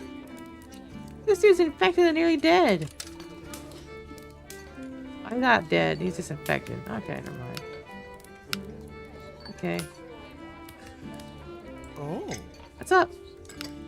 Okay. You. Serve it? You liked it. Cool. You liked it. Cool. Uh-oh. Chances are getting lower. Of course it failed. So close. New patron. It sucked. Hmm. Food? What is happening? Hmm. Here, take this. What? Huh? What you? Okay, is it working out? Sort of? Hearts, that one person hates it. Is this like infected? Hmm. Have you grazed since last time I was in? Who are you? Sir. Serve. Serve. Of course that one failed, alright. I just want to be higher, but I'm full right now. I'll give you a drink. What? That high of a chance and you didn't like it? Damn.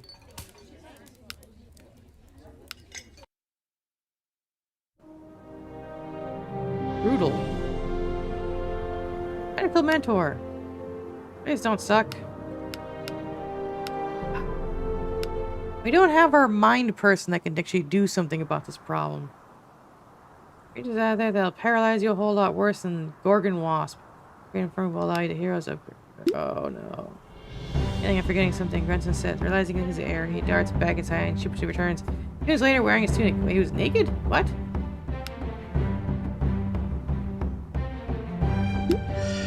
Two mags rush past, carrying a guardsman on a stretcher into the infirmary. Damn mountain orcs are getting bolder by the day, says man in a blood-soaked smock. I'll win Clea at your service. Aggressive? Shit. There's no way we're gonna have a high enough. This is insane. precise. Aggressive. It's too high. What? I guess in aggressive size. I feel like I could sleep for a week. Why? It's not like you did anything out there. Yeah, I'm not doing anything. Structure to infirmary. Alright, this is 50 gold. What the heck? What is happening here? I'm extremely... Are you still paralyzed? Why? What the heck?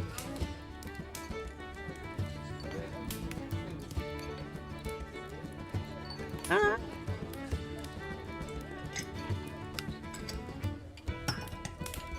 You want to talk? Let's talk. I try to use my powers of position for good. I know it's probably once in a while plus though. Grace and pyrite. Well, I need another swap then. Okay. After. Please be good. Please be good. No! Ah. Nightmare. You like food? What? 85% it failed. Oh, that's not possible. Good. You. What? Yeah, quest. I'm gonna clean the muscle up from shopping list for necessary equipment. The Nurturing Guild and Valor should be available.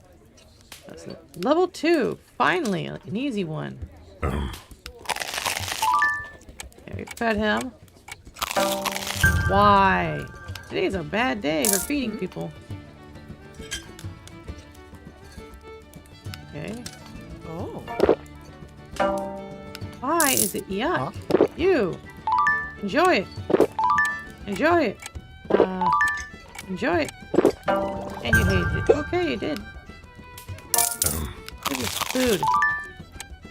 I liked it. They liked it. I loved it. Even better. Awesome. Tavern mood +4. Oh, I say how do you do? Pretty awful. This is partial. Partial. Dude, I think we're in a bad shape right now. We're doing really bad. Okay. Like, I can't beat any quests. The game's harder now. Okay, here we go. Level 2 quest. Thank you. Finally. These guys should be able to beat it. Right? Right?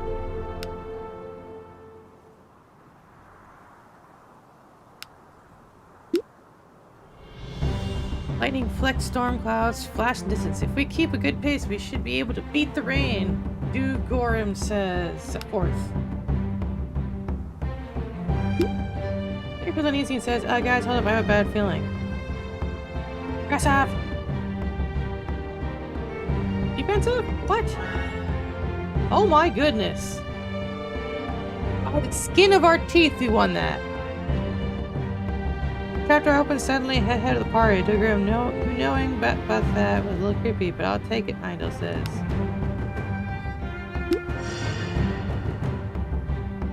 Escorts the heroes into the Guildmaster's office. Guildmaster targeted. Present envoys from the new Tavern order. Okay.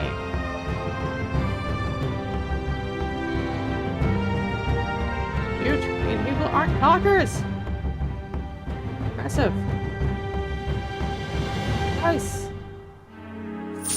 What the heck is going on here? Large stone with various holes and notches in it. Carved into the base as a series of circles. Seemingly indecipherable code.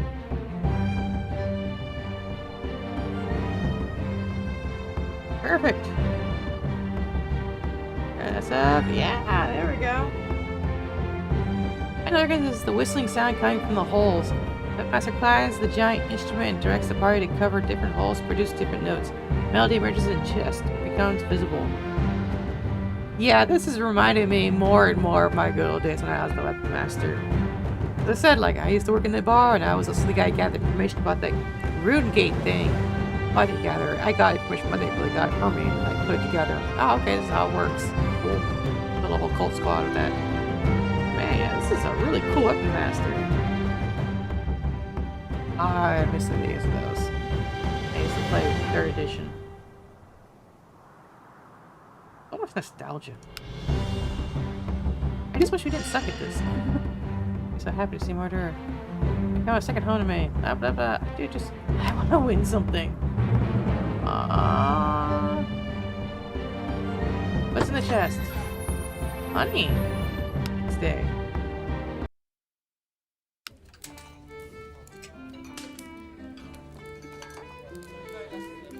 Checked out, finally.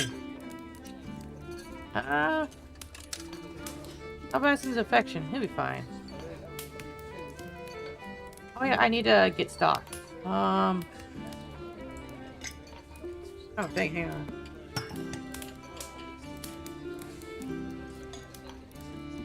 Campbell Central over here, apparently. Very well. I'm out of barbecue rat. Oh, I never had barbecue rat. Hang on. Order barbecue rat. Arden porridge. That. 26. Okay, so that's how it shows it. You get serving amounts like that. Alright, so that should give me more food than that. Sparkling fairy water is expensive. Wow. That's a lot of money. Okay, my heroes have grown in power. Cool. Alright, so I have master. That, and more lore. Okay. Stealth. Perception. Scouting. Melee weapons. Okay. The barbarian. You know what? Dump it in customs. Because we have no talking person. Really, really sucks. Okay, who am I got something for? Feed him. What? 90%! You. Good. 90. You. Good. You. Good. Even better. Up here. Ah. He's going so well, too. You.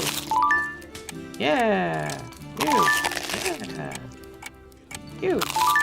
Oh, yeah. You're doing this. Of course you hate it. You always hate it. You, what's got? Level 2. With materials and supplies in hand, it's time to build a proper infirmary. Not a moment too soon. Never get the stain out of that corner table. Ooh, you look like ready to get drunk. Let's go. Why did I give it to you? Oh, I should have done that. Oh, this is working out really well. All good. Oh, wasn't that good? Should have went the other direction. Saw someone with a high amount. I was like, oh, I gotta go in that direction. Ooh, you want to talk? Talk to you. You'd be amazed how many people try to hire me off book stuff. Say hello to you. Thinking that I could run through your wall if I got enough speed. Yeah, the other guy, yes. You, not so much. You're hungry. For food.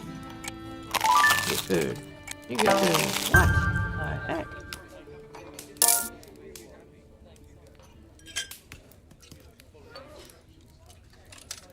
Ooh, I'm ready to go. 85! 85!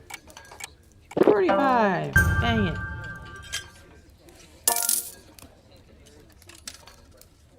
You got... Oh, someone's talking. Talk to you. Flip up a chair, gardener. So we'll reveal a fortune. First one's in the house. Okay. Nice. Oh, I have space to hire someone now. Okay, so who do we got? Brayson the con artist and Brielle the politician.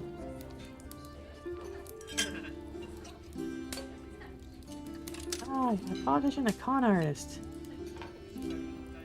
Dang it.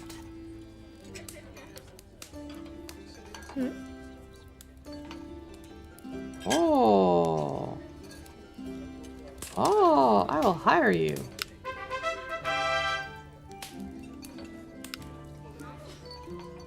Yeah, I know. I went for that person. The first person I saw with that con artist, I was like, ooh, that con artist is pretty good. I'll get that con artist. Ooh, he wants it. 100%. What do we got? 97. What do we got? 96. What do we got? 50. Ah. I can't. I just... out of actions. So we have a talking quest.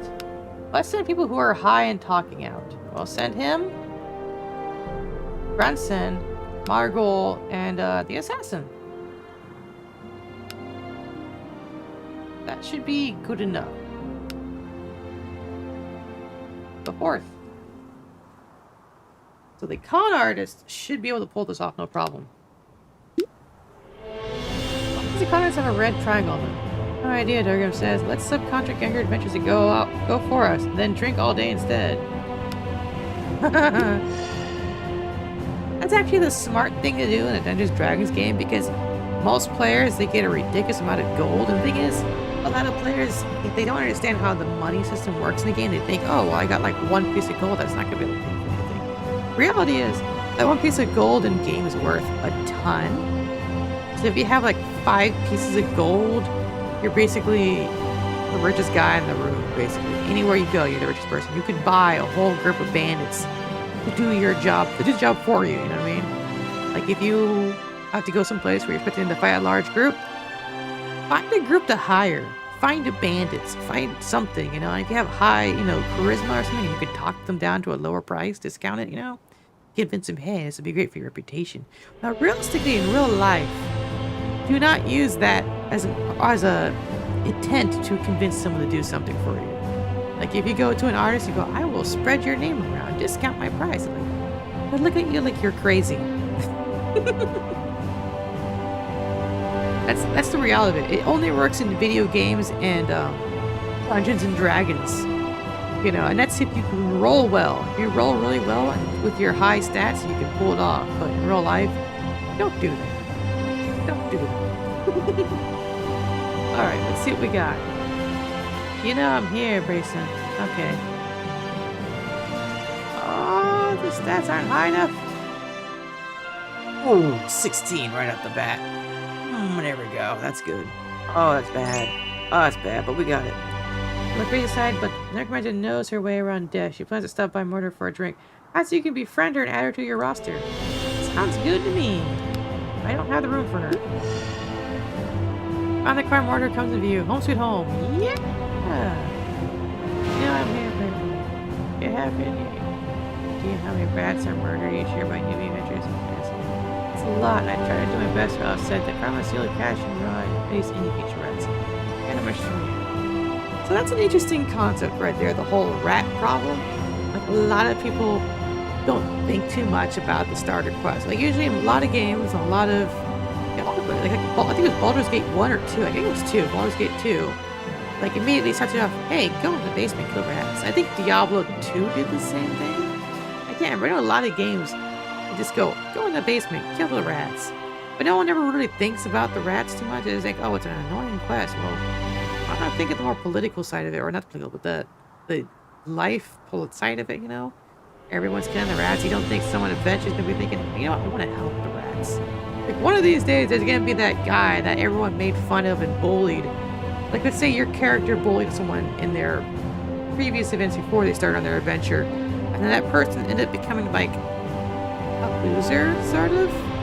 And then he found friendship with rats and became the Rat King. So when you first do your quest to fight in the tavern basement to kill rats, that guy you bullied all the time is there. That would be an interesting storyline. I'd do that. I could totally see myself as a dungeon master pulling that off, being like, looking at their backgrounds and be like, is there any way I can set it up for a really weird storyline where at least one of these people at one point in time were a bully and bullied someone really hard and ended up becoming a rat king, and maybe they can convince him not to do it, or they'll just straight up kill him. Who knows? I like those kind of things. You just come up with, look at something and be like, how are all different ways you can handle this problem, and how can the characters' backstories connect to this? Can you make it interesting? It's always fun. Alright, it's the next day.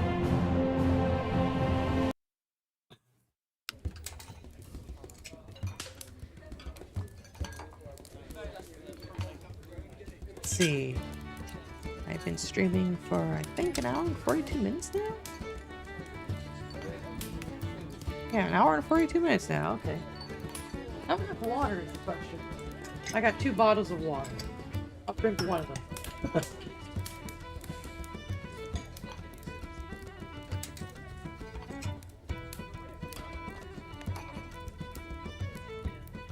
Okay, I got my water. I'm good now. Nothing is in need of repair at the moment. Okay, I'll put him in there. Yeah, check him in. 20 days? Sure thing. Get in there. Oh wait, I should have bought something. Your hero has grown power. Oh, right. So this person went up. Awesome. Give him some spycraft. There we go. Look at that. Talking skills. Prison. Amazing. Okay, that was awesome. That kicked butt. But I still need, oh, someone's talk? I don't talk to you. Don't you worry, I'll keep an eye on the place for you. I used to be a city watch, you know? Huh? Hang on. You were city watch and you become a paladin? That is quite the background change. I mean, yes, it's doable in Dungeons and Dragons right now in 5th edition. You can have your background be city watch and then suddenly decide to become paladin. That's an option. But I'm curious. If someone did do that as an option, could you tell me what your backstory is? How did you go from city watch to paladin? Is it interesting? I mean, would you make it interesting for me to read? Because I like reading backstories. Those are fun to read. And if you can play it up, like how well do you play it up? Those are very important things. A lot of people don't think about it. So they're like, oh, it's no big deal. Nothing special here. You're new? What? You don't look new. Provide them. Why are these people unhappy? What is happening? Oh. Finally. What? Come on. Like it. You, what's up? This one. Sounds winery in our town are open to possibilities of having their exclusive elven wine sold at Mortar. Send your most tactful crew to negotiate a deal. Okay. I have a good opportunity. Commissioner Heroes could use a leader to anchor the young crew. Your talent scouts have identified 4 powerful new players in the scene. Which should they pursue? Okay. Recent graduate of Mage College. Squire with social and combat skills. Infamous Safecracker with social and mind skills. Heroes Opus Master. Alien Jagged Heart. Level in combat. Social in combat. Oh man. I like the Squire. I want to get the Squire. Social in combat. Alright, there we go. You. I like the food! Better like the food. Why did I do that person? Oh, that was close. And that person hated it. Of course they did. What's up? Want to talk? Let's be friends. I won't bet my children. You bet your children before? What? Oh, you want to talk? Any chance in new rent conference rooms? Thinking of throwing a necromancer convention. Can't hire her. Kinda sucks. Oh, she liked it. Cool. I liked it. Oh, this is perfect. Oh, this is even better. And she hated it. Okay, that went poorly. Closing time.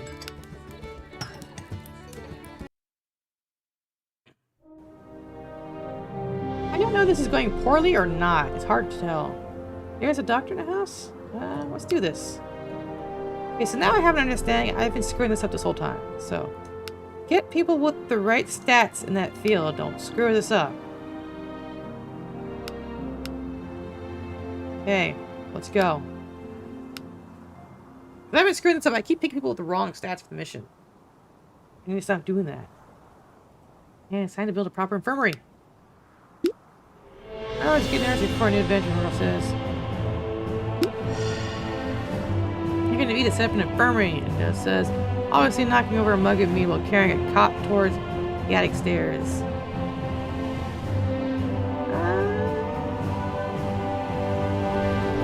Oh, we got this in the bag. Wow! Precise and precise. That works. Didn't even get boots muddy, Marga says, heading back to... Why would you get your boots muddy?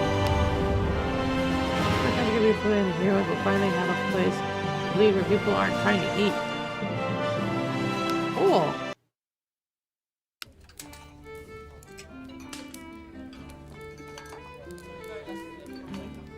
Okay, here's a summary. Set menu. Manage goods. Okay, how are we doing on goods? What are we low on? They're making money. We got money. What do I need more of? We need some of that. Don't think. I'll grab one anyway. House wine. Ooh, wow, house wine is expensive. Yeah, we don't need house wine. We're good. Level 2, manage facilities. It's expensive, but we'll do it anyway.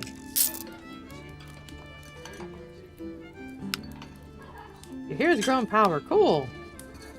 Who's leveling? Oh, Margo's leveling. Cool.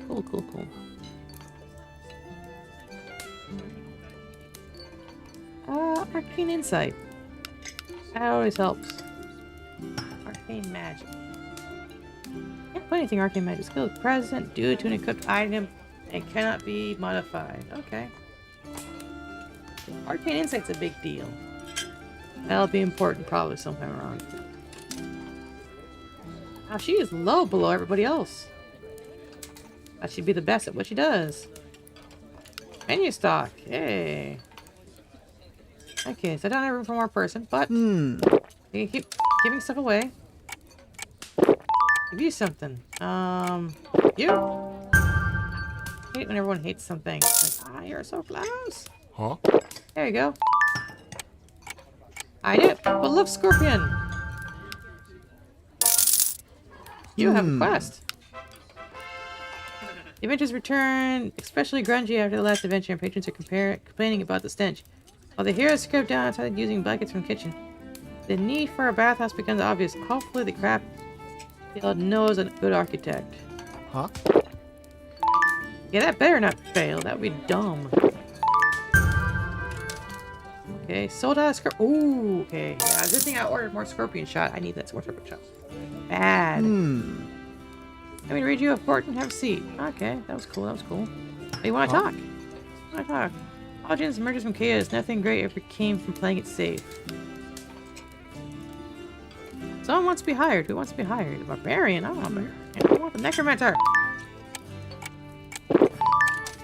Okay. Oh, this is working out. And the person didn't like it. Dang it. I can serve you that.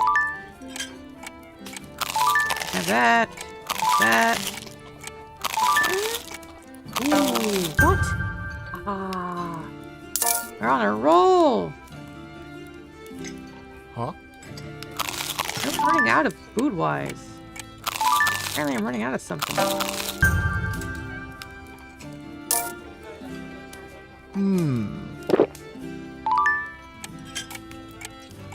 Have more house wine? Load up house wine. Oh, the necromancer's right there.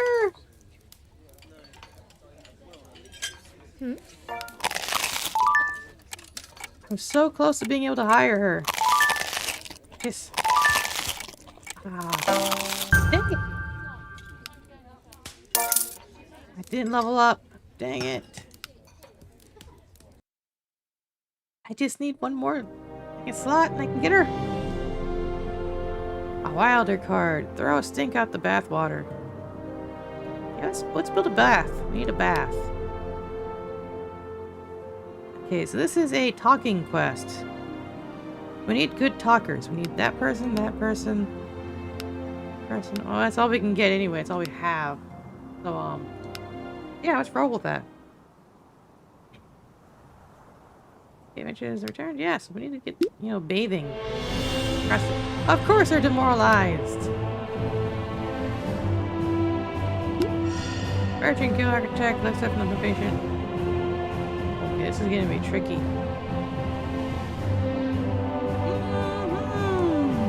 Oh yeah, failed. Ooh, that disaster hurt me a little bit, but not enough. I passed it. We're on a roll, people. We did it. Now I'm better in sitting asleep, Bracelet says as they approach the order. The chairs by the fireplace have uneven legs, and I'm going to have trouble staying upright as is. I have a fireplace? Badly, can you drop this one right away with the Massachusetts gathering? Okay, we got this. We got a bath being made. I still can't build bedrooms, sadly. Okay, so we need to buy resources. House wine is -1? How is that physically possible? I don't have the money for it. Shoot. That's too expensive. Can't make that. Okay. I got my guys back. Huh? Want to talk? I want to talk to you. That's pretty good, especially formal stuff events. Okay, we need to do something about our situation here. We need to make more money. Okay, this is good. Good. That was bad. +2 Tavern. Okay.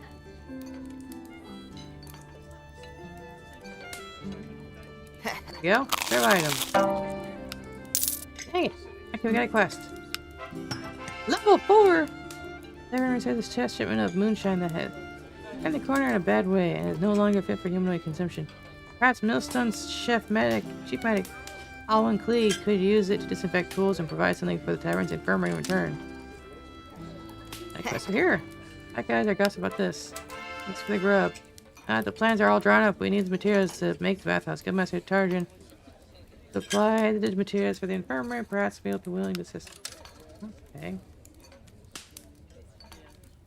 This will be very tricky. Okay, that went well. I'm out of stock. They stop trying to order that. I'm not going to order house wine. I will not order house wine, people. Are you kidding me? Oh. What is with the house wine?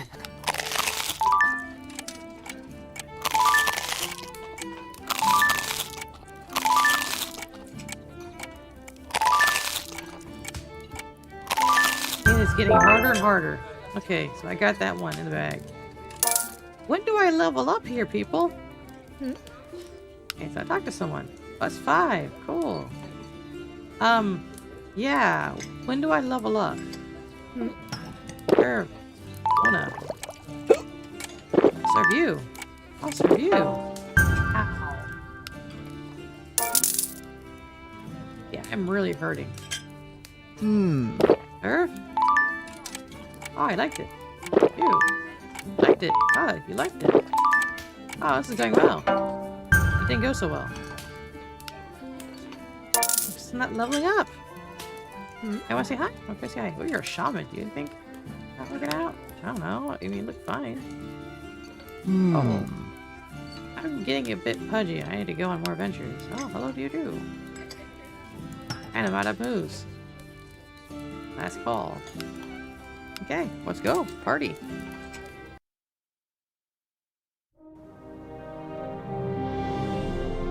Never a finer winery. A wild card. Rise of Moonshine. Dang it. Oh, hard missions. Shoot. I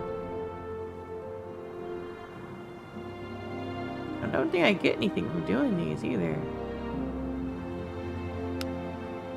Okay. We need high talkers. You, and take you so you can handle anything that we come across. It's weird. Go forth. Let's see how this goes down. Recently purchased some fresh fruit from a local street vendor. Well, fresh may be an overstating things a bit. I need to restock badly. 5 arrows peppers the ground in front of the party. From the tree line, demand payment for trespassing. Ooh, this is gonna be tricky. Aggressive. Yeah. Precise. Offensive. Nice. Alright, we got this. That's his weapon, do the talking, and bloody the elf staggers back, suddenly reverting the tricks to attack this group. The elves beat a hasty retreat. You know what's funny about that? It's very, very rare you ever see a group plan retreat. Now, here's the thing. When I first started, I used to be that dungeon master to be like, oh, here's the enemies, they'll constantly attack you and just throw themselves at the enemy that's obviously massacring. You know what I mean? So I kind of have my own, it's not calculative. It should be calculative. It should be an actual number or a roll or something like that. But it's not. It's usually just based on my own judgment. When I look at an enemy and be like, if the player is massacring them, if they have the high ground, or there's obviously an advantage problem here, you know, and the enemies should obviously be scared, I will make them retreat. I'll have them retreat. They'll have each one of their turns to get within a certain distance away from the players. Now, if the players choose to pursue, right? Like I say, they want to pursue at least one of the enemies, or all of them. Well, then they can continue pursuing them. They can literally just play out the whole fight, pursuing them and fighting them. Maybe I'll even throw in a few weird things, like maybe someone trips or something. I can make it more dynamic and more realistic rather than just, hey, all these guys are gonna jump into your blades because, I don't know, they have nothing better to do. They have nothing to lose, you know? They're just random people, which makes no sense. Most people don't just be bandits for the sake of being bandits, you know what I mean? There's actually a reason for it, you know? Like in bandits, usually in some games, like if you're a criminal, sometimes there's a reason for it. It's not like you're always evil. In rare cases, there are people that are pure evil, but like a bandit in the game, they could be like a dad or a mom or something, you know what I mean? They could have a family, they could have their own parents they're taking care of, or maybe they're taking care of themselves. Maybe they got cheated by the system or something. You never know. There's always a reason for it. It just seems really dumb for them to want to always jump out into your blades and be like, yay, die sooner. It just seems silly. A lot of these things in Dungeons & Dragons and Forgotten Realms they're not really explained all that well on how they're supposed to be handled outside of just everyone dog pile on and that's it. So I like things being more dynamic. I like to mess with things. Make it like there's a morale system where people will want to run away. Even though I don't with the dice. I should calculate with the dice, honestly. I should be like, if so amount of people killed, I should take a certain amount of points and say, oh, well, this is against their roll, and if they roll poorly, they will run away from me. But usually I just feel like, if there's a reason, like, there's a bunch of things against it, like, I guess I can make the most negatives, like, if you player has a high ground, or the player is clearly strong, or the player did all these different things, you can do a whole bunch of it once, that will all be factors into the roll that make it so they want to run away sooner. It's just something I look at a lot, and I'm like, things need to be worked on here. I've always found a lot of the ways people handle it was always weird, and I just feel like, they should be able to run away and not deal with it in that kind of manner. This does harm, so let's continue. If I can speed this, I want to get to the conversation part. Passing collective of dried up farms, Arden is accosted by an angry mob who claim the adventurers cast a spell to ruin their crops. Ah, the witch hunt. Let's knock them down. Impressive. Taff. Why did you not do that? Wow, at least one person managed to pull it off the colonist. That was cool. Literally riding on the colonist here. Here enter the night cabin courtyard. Commander Janetta Lionheart bellows to the training cadets. Keep those shields up, maggots.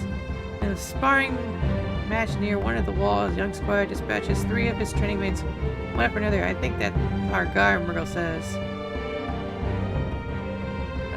Precise. Ooh, okay. We're on a roll. We're on a roll. Okay, we're on a roll. Alright, we got it. Walls ask the heroes about their charitable work. Flustered, Murgle, concocts. Walls are about an upcoming charity event they are planning. That's great to hear, the squire says. I'd love to attend. Well, we got the squire we wanted. That's a good thing. What's this? What happened? You guys pass through a narrow alley in town and are pelted by a volley of rocks. What? It's offensive. Alright, we did it. Grandson looks to see children fleeing. Barbarian scrambles after the youngins and gives them a lecture on appropriate and inappropriate times to throw rocks. I'm sorry. I don't get to see the speech? I don't get to see this amazing lecture? I'd love to see a lecture on the wrong and right times to throw rocks. This is one of the things I do like about some Dungeon Masters, though, when they make the player tell them what they're gonna say. Because it's interesting. It makes the player makes the story more interesting. Gives the character more interest, more flavor, but also makes the story more interesting. Because that's something the game can think about. Because when you have something you can quote or go back on or use as notes for the storyline, it makes it a more flavored story. It's like making a really awesome meal. And it's disappointing a player. I just want to go, well, I want to convince him blah, blah, blah, blah, blah. And I'm going to roll for it. Like, okay, what did you say? What was the really cool speech or lecture? This is lame. I hate this. I don't like being just told they made a lecture and that was it. At the inappropriate time. No, you're leaving out the story, man. Don't do that. I will make you tell me. I will take off points off your dice roll. I will make you stand up in front of the whole group and talk. You will tell us what you said. Disappoint the group, don't disappoint the DM. Make it more fun. Guys, really, bro? Really? Alright, let's do this. Alright, precise. Aggressive. Well, that -1 was lame, but everything else worked out great. So we're doing great. We're negotiating back to back here.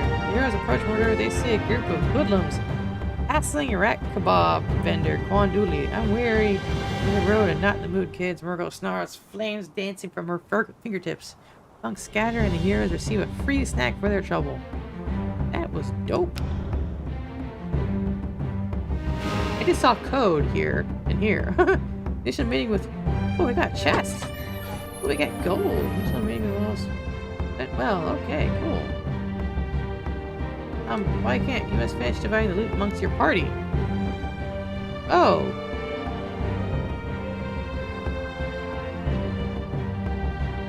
Okay.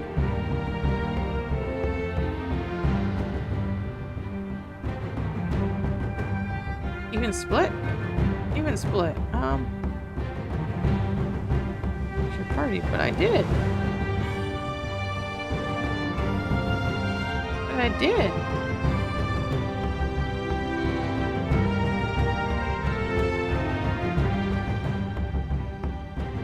How much more even does it have to be? Holy moly. Party spirit, 10%. Friendship.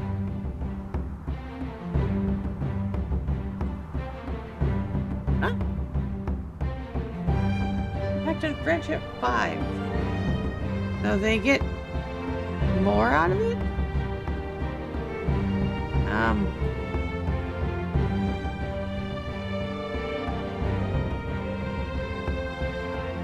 Guess we'll give Brace some more. Grenson. Duagram.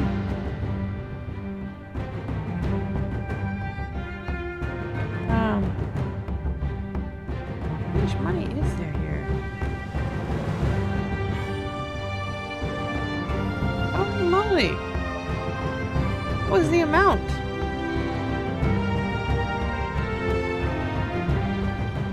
Yeah, I per share. Duagram shares is 3 though. He's barely anything.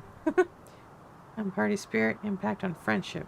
5% and 5. Okay, so that's cool.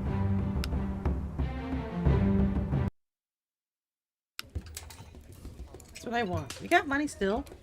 Oh, we did not get money. Okay, that was very poor and I shouldn't have done that. We need money. Okay, scorpion shot, we need more of. Desperately. House wine, forget about it. How are we doing on food? Food and everything else is great. Buy some of that. That's it. So far so good, let's go. Create your own power, cool.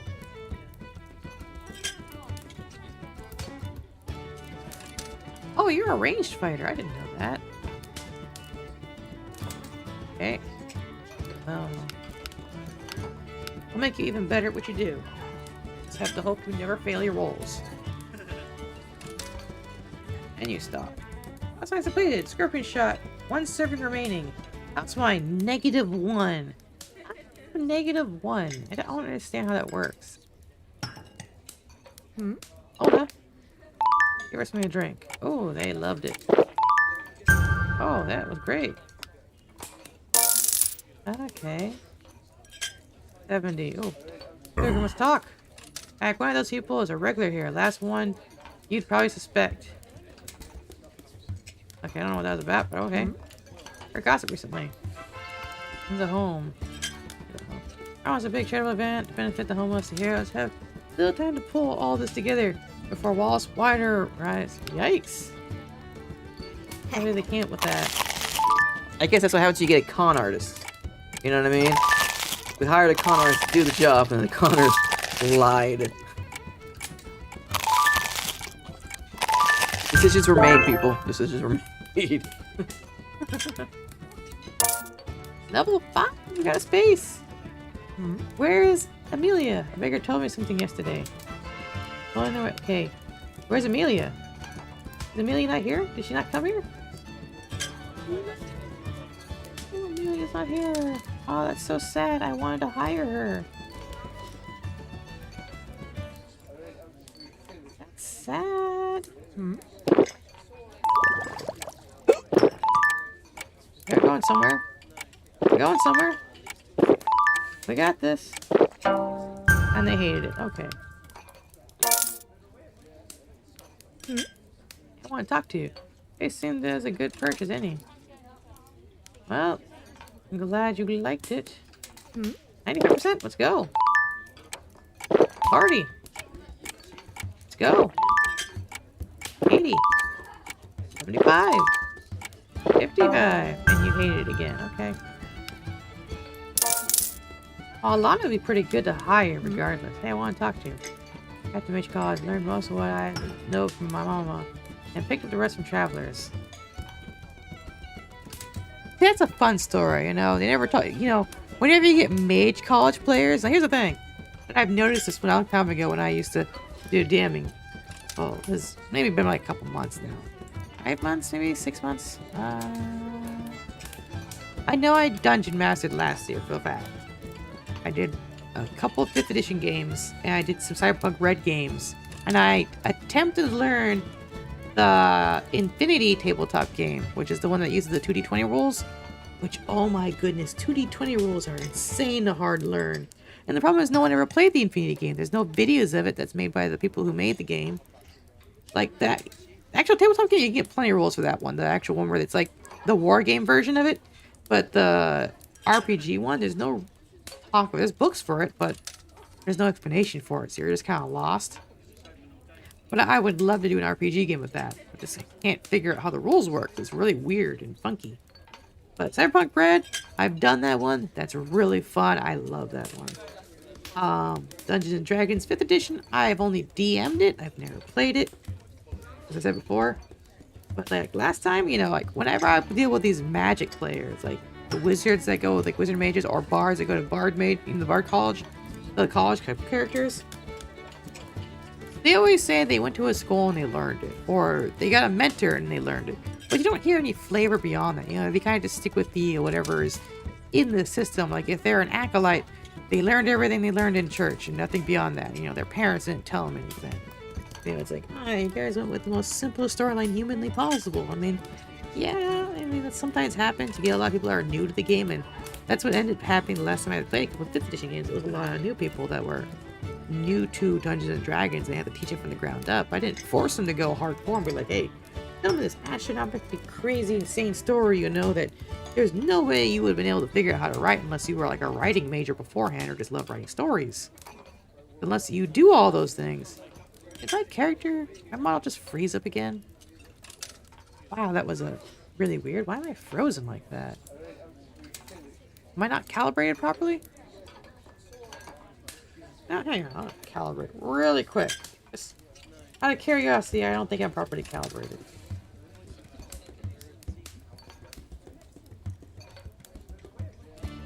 Okay. Let's roll with that. Let's see how well that goes. Okay, I think I'm properly calibrated again. Anyway, back to what I was saying. What was I saying?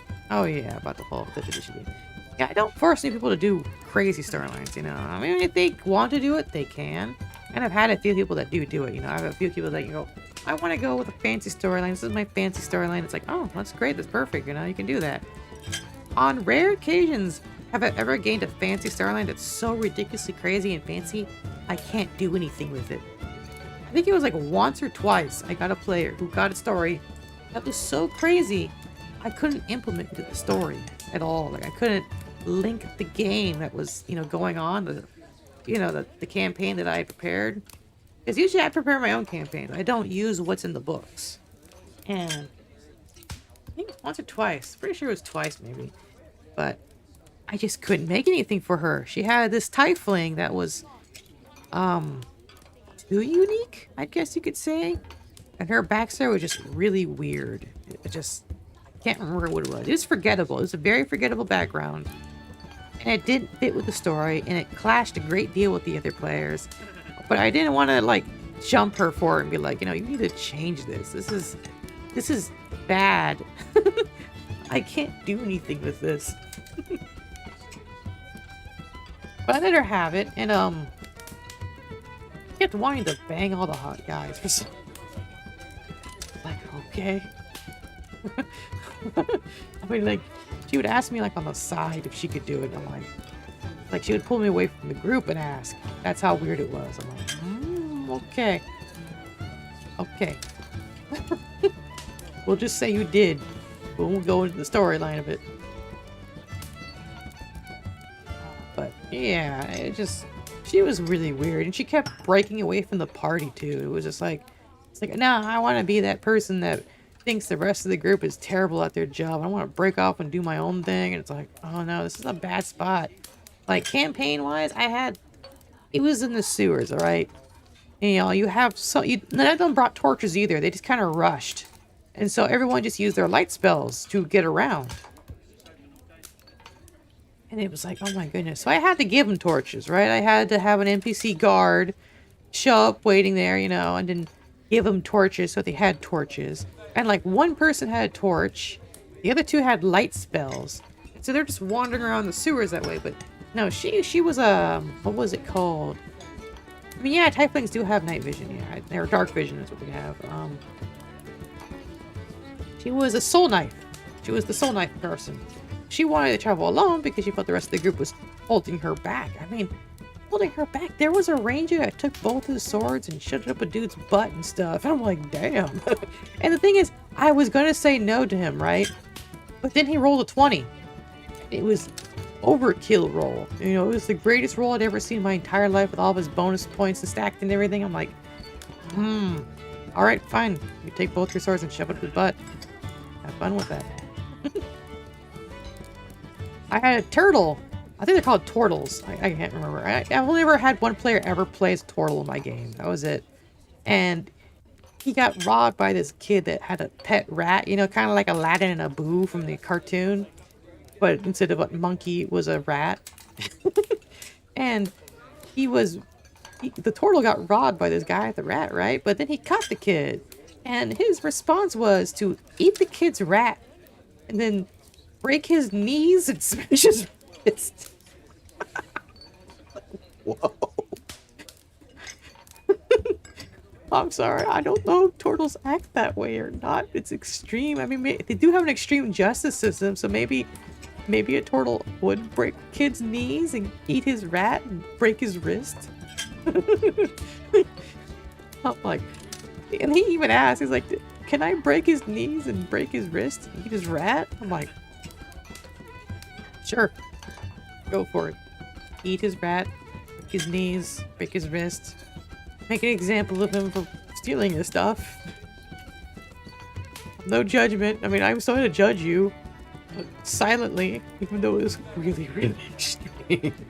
But I had the extreme parties. I always have extreme parties. Like, I had a shifter bard, you know, and he wanted to be the stereotypical bard that bangs everything moves. But he wanted to be very, very specific about it. He wanted to find a white dragon and marry it. And so his plan... So I had a whole rumors or something. I was curious, what would happen if I made a bunch of rumors about a white dragon living in the sewers that they were going to go in, right? The end result was, while the Soul Knife abandoned them, right, ran off on her own direction, the Bard convinced the Ranger, the one that shoved the 2 swords up a guy's butt, to give him a haste potion that he collected from an abandoned potion shop. Because, like, the potion shop was recently abandoned because the owner was murdered. And no one knew why or how. But there was an open trapdoor in the back, and so they took the trapdoor in the back to go into the sewers. So clearly the murder went that way. So they could have taken the option to look for the murder, but at the same time, they've already taken a quest to go hunt down the rebels that were hiding in the sewers. So there was like multiple quests, and then the intent was get them in the sewers to do stuff. And there was going to be a whole story around about them figuring out that it was goblins that murdered the potion shop owner to steal a bunch of basic health potions from him. Along with other things, but like herbs and stuff like that. But they didn't look into that, and they kind of skipped it, sort of. So the shifter, he ended up using the haste potion plus a light spell. And he even asked about this really interesting idea. Could he make the light spell rainbow colored, like a disco ball? And you know what? I was just like, sure, this is already a weird game. You get disco ball light. So he haste potioned, ran through the sewers looking for the white dragon. So that's 2 party members left the group. Now we have a turtle, a ranger, ranger elf. I think it was an elf. Ranger elf and a turtle. That was was he a fighter or a monk? I can't remember. I think he was a monk. We had the new race that was, I think, still in testing. It's like a Frankenstein guy from the new, Raven something book? The one with the vampire dude that's really famous. I can't remember his name off the top of my head. But, it was one of the races from that one. It's kind of like a Frankenstein, like a put together with a soul in it or something like that. And he wanted to be that, and he get like flash memories. And we had a whole storyline planned out for that too. Like he would get flashbacks that he was a legendary hero that once lived inside of the nearby temple that sealed away great evil. And he was supposed to get like flashback memories of how to defeat this evil and reseal it again. But we didn't get that far, sadly, and there's several reasons why. And then there was the Warforge, who was there. I think the Warforge was a spellcaster, the Frankenstein dude was a spellcaster, the Ranger was a Ranger elf, and then the Turtle was a monk. So we had those 4 guys at the very least, which is it's a decent group. There's no healers in their group. And what I had set up in the dungeon, in the sewer, ahead of time were that there was slimes and crocodiles in there. And with the intent of scaring them away, I put a very, very large crocodile in one of the paths. Of course, it can't fit down the hallway to come after them. So if they go down the wrong path, that crocodile will show up and scare them and make them go the other direction.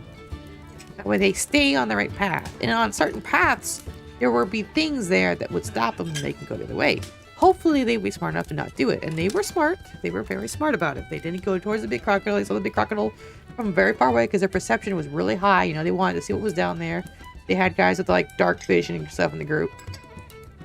So they looked ahead and they're like, oh, okay, so there's a giant crocodile over there hanging out in the large room over there, and it can't fit down this hallway, so we won't go that way. They saw a couple more crocodiles and slimes. They kind of avoided most of them, but then they ended up walking down one hallway. Like one of the guys got into an argument with the rest of the group. It was the Warforged. He got into an argument with other guys and walked off in his own direction. Got 3 angry crocodiles chasing him. He came back, and the 3 crocodiles were still on him. And so the group got involved. The Frankenstein dude kept getting passed around back and forth between crocodiles, while the rest of the group kept wailing on the crocodiles. They did manage to kill them. They did manage to move on. They hid a bit and rested in one of the sewer areas, like in like a dead-end area that had light from above, because like one of the openings were above there. So they decided to hide out there, sleep there, like rest, like barricade the area and rest there for a bit, because there's no enemies in the area. They continued their quest. They ultimately did find the rebels. They killed most of them. The rebel leader got away though. But this quest still counted. I still counted as a quest, and I still ended it there. I never continued that storyline with that particular group, but I had other groups that came back. The Soul Knife came back. The one who decided to run off on her own. She ended up getting distracted and doing something else. I can't remember what it was. I think she wanted to use a special item I had given her in a previous game to talk with one of the big bads. Because there was a big overarching big bad that other characters either did know about or didn't know about because they didn't adventure in that direction. A lot of these characters are like Goblin Slayer, you know what I mean? They're just kind of doing the small thing. They didn't give a damn about the big Demon Lord guy. Like, what Demon Lord? What the heck are you talking about? That's a big bad guy? I don't know about that. I'm gonna just do my own thing. That's what a lot of players did. Whenever I had these different games, they had the choice. They can go do the big bad hardcore game, which would be a very, very long campaign, or they can do something small. And now, honestly, I set up all these different storylines, hoping maybe one of the bigger storylines would hook. Like, for example, in my world storyline, Warforged have an origin. The guy that runs the particular city they live in, that they're currently adventuring in, that king guy, he built all the Warforged in that world. Warforges come from his factory because he's like he has a connection with what's it called? The primes, the mechanical prime dudes. Was it modules? Oh my goodness, it's been a year since I looked at all the Dungeon Dragon books, and I kind of like forget everything. You can even get like a sorcerer class in them, like have a direction where you connect with those guys. But he has a connection with the machine gods and everything, and he's like a artificer and a sorcerer combined. He has like all those classes and abilities and everything. He's very machine oriented and everything. So he built the Warforges, and he has a whole factory of these things. The city guard is made up of both humans and Warforges for, communication reasons. You don't want to scare your robot looking you in the face and go, oh, hey, you're under arrest. People will fight back and be like, oh, this is oppressive. You have a person there, and it's kind of humanizes it a bit. And there was two kinds of Warforged. I didn't like overwhelm the players, be like, oh, there's a bajillion different Warforged types. There's the combat Warforged, that was made for just fighting people, and then there was the anti-magic Warforged, which usually travel in groups so they can counterspell everything. So if you came at them with a wizard and be like, oh, well, I can beat these guys, they'll counterspell you. They'll stand there all day and counterspell you the whole time. It was their whole job was to counterspell you about punching you in the face. Or well, the human guards will punch you in the face. And the combat Warforgers will punch you in the face. There was a third kind, but I've never had a player come across them. The whole reason why the third kind was never found is because they always hang out around the King's Palace. Because the King's Palace is also the factory, and the factory is surrounded by a forest. It's not even in the city, it's outside the city. Like, right outside the city, surrounded by a big, thick forest. And these Warforges, they look like trees, so you wouldn't see them unless you, got really close and looked at them really hard. Or if they started moving around or tried to kill you. They have a almost kill on sight system if you didn't travel by the roads. And if you did travel the roads and you're like a criminal, they kill you on sight. They come after you. So there was a whole system like that. And the thing is, I haven't gone back to that game in a long time. I don't have any players playing it anymore. It's been forever, and kind of forgot most of the rules again. It's I can't retain the rules for Dungeons and Dragons for very long. I have to re-look up all the books again, be like, oh, okay, these are the rules, these are the rules, these are the rules. 1, 2, 3, boom.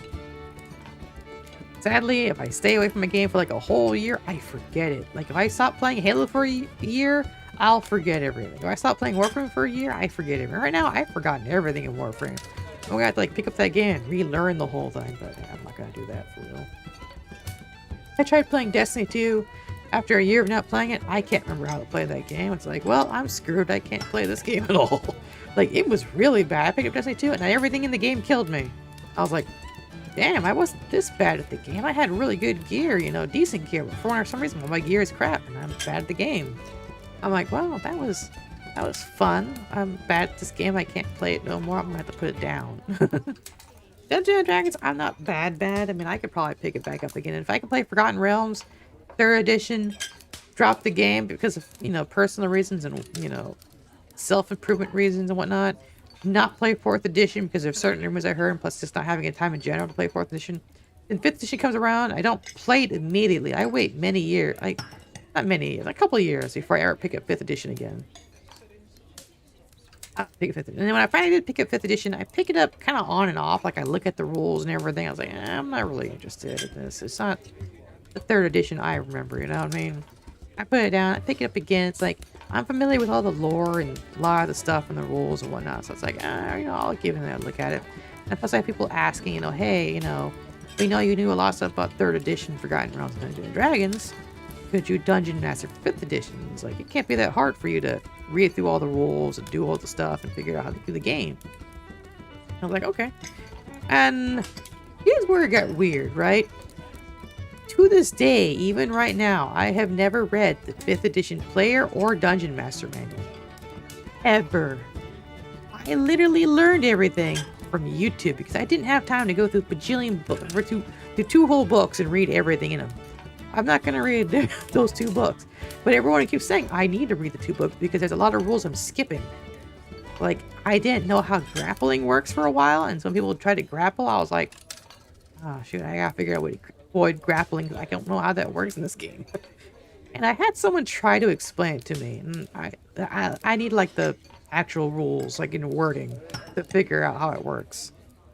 And mess with it a couple times. But beyond that, if it's a regular game of Dungeons & Dragons and they're doing regular stuff, I can follow along and keep up with the rules, and I'll modify the rules on the go. If I ever actually had to play a game 5th edition's player, you know, I got like a really cool dungeon master to play with. You know, I might take some time and look at the player book and be like, okay, what can I do as an actual player? What is useful? What isn't useful? When I hear all this stuff about action economy, and it's like, I have not had a player party that knows about action economy. They just kind of do things. And it's kind of awkward the way that works. I had, what's it called? I wonder if I can find it real quick. I have it on my other computer. What's it called? Foundry VTT. That's what I use for my games. I use Foundry VTT to run my games. And it has the system that plays out all the rules for me, so I don't have to think too hard about how the rules go together. And I had a thing that connected to what was that one website called? Dungeons and Dragons Beyond. So I had a premium. I think I had the maximum account for Dungeons and Dragons Beyond, and that's how I ran all my games and had multiple players and multiple crazy things going on at once. And I would keep reopening Dungeons and Dragons Beyond to read through all the website. Like, I learned a good portion of the game from that website as well. You know, I'd go through and be like, okay, how do all these work? And then, you know, as I look at the spells and the attacks and how the abilities work, and they can, like, okay, so this works with that, so that means that the rules for this work like this. And then I go online just to double check, be like, what is special about each of these classes? What is special about each of the races? What do they do? What are their effects? How does it affect the game? Okay, boom, boom, boom, boom, boom. The rules of 5th edition work like this. And it's kind of like reverse engineering. I take something, reverse engineer, and figure out how the rules work. That's how I know how to play the game to a certain degree and dungeon master it without ever having read the player manual or the dungeon master manual for 5th edition. Now, I read it for 3rd edition, but not 5th edition. To make that clear. So that's how I know how to run the game without ever having it for 5th edition. So if it's really confusing, my brain is confusing. I'll just put it that way, guys. My brain is confusing. Yeah. Wow, I went really crazy about the whole college thing. Went on a whole down the rabbit hole. But okay. I don't want to fire a barbarian. I want to talk to you. They say you can't hustle an honest man, which is why I seek to pickpocketing. Pickpockets. Interesting. Hey, I want to talk to you. Those are my only real friends in this world. I don't want a barbarian. I already have a barbarian. 70. 55. What are you? You're a cut purse. I want to hire a cut purse. Oh, what just happened? Oh. 5. 80. 70. 45. That just fails. Oh, did it fail? It was gonna fail anyway. Oh wow, plus 14. Nice. Reputation went way up. Charity begins at home. Okay, so I gotta pull off this charity thing. It'll be really tricky. Grayson, you, and definitely you. Okay, let's do this. Let's go. This might be bad. I only have one talking person, so this could be a disaster. Who knows? Would you like back out? Or go ask you? Yep. Cranston says, hurrying her along. Cranston requests the help of a local strip performer with his hands. In her kitchen, puts up a giant cauldron and porridge for the disadvantaged. No! Oh, we are so screwed right now. Yep, this is a fail. Shoot.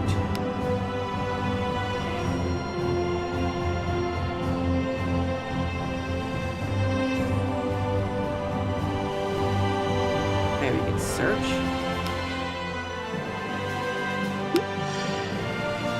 I can eat a gold teaching crew earn their money tonight. Until a mass few street performers that shop refuse to give their tips to the needy. So badly burned that even the homeless take a pass. At some point during, Bent Walls quietly slips away. Dang it. Dang it, man. I don't have any more talkers. I need another talker. God, sorry. I don't care about the house wine.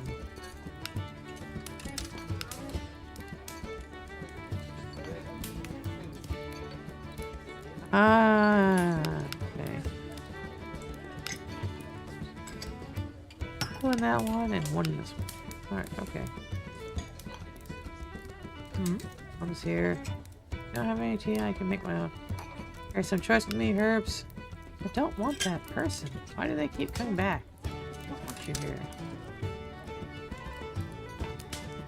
And okay, that worked out.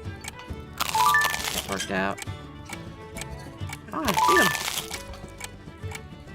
Hold on. Do that. Perfect. Perfect. And of course, I got yapped it. Dang. Serve you. I'll serve Alona. And you.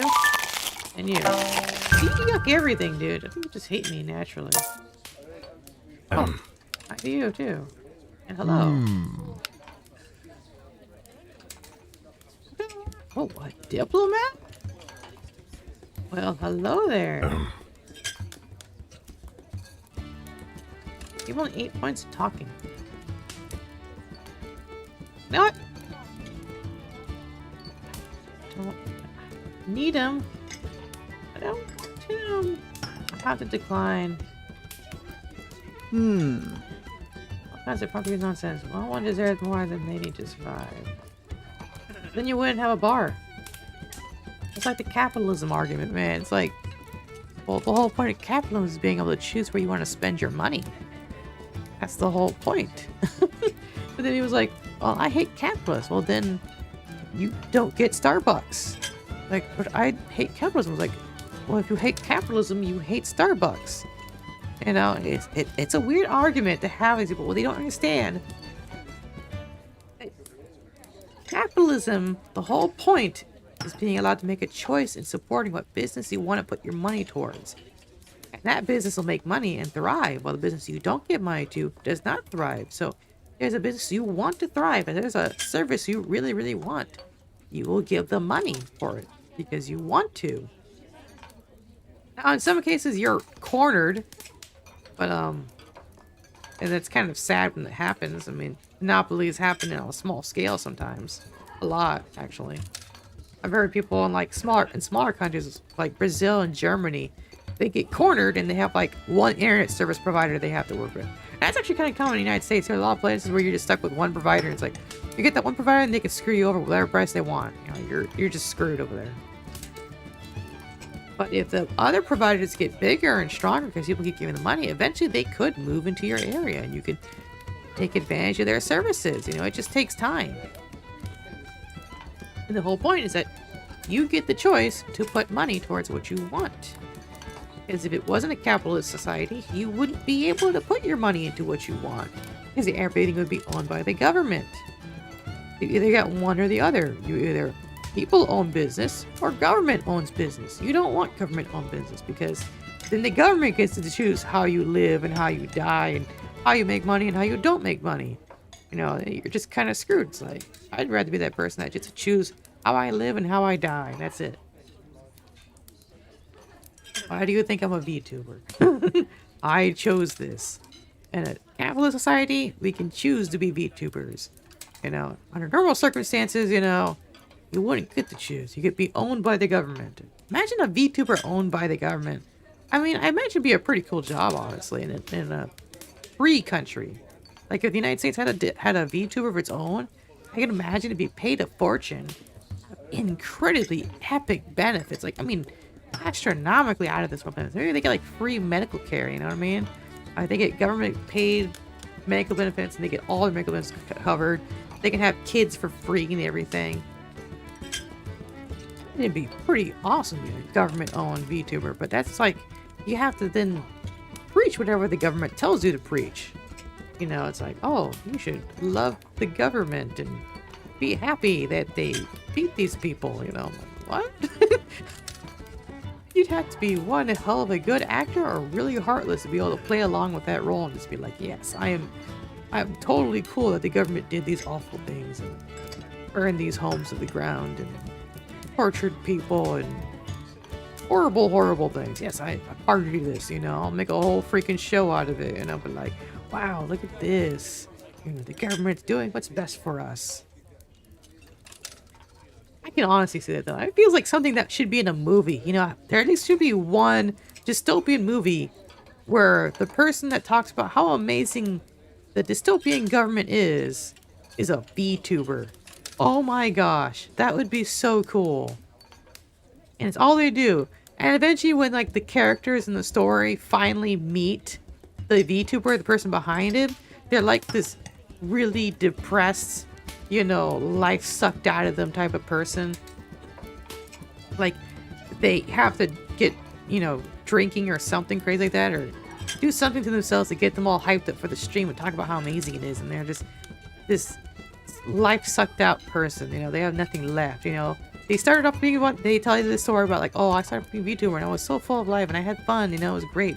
And then the government took over and I sided with the government, and the other VTubers were hunted down because they wanted to hide their identities, and they were, you know, put to death because they wanted to be free VTubers. And the VTubers that obeyed the government, there was only a couple of us that obeyed, you know, and then they weeded us out, so only the best of us can stay as VTubers, and the rest of them had to be like put to labor jobs, and I was the last one. And now I talk about how great the government is, and I've heard rumors that they're planning to replace me with someone else, you know, and they're gonna make a whole story about it and blah blah blah blah blah.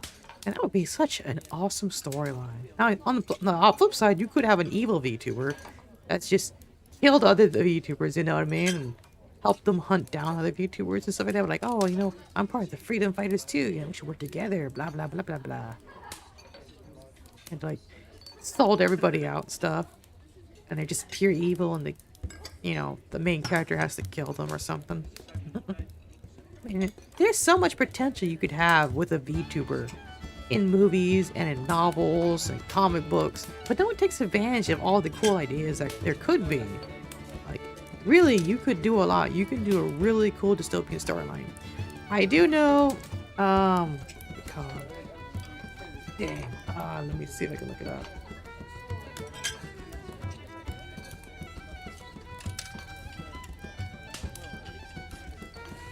Close. I'm close to it.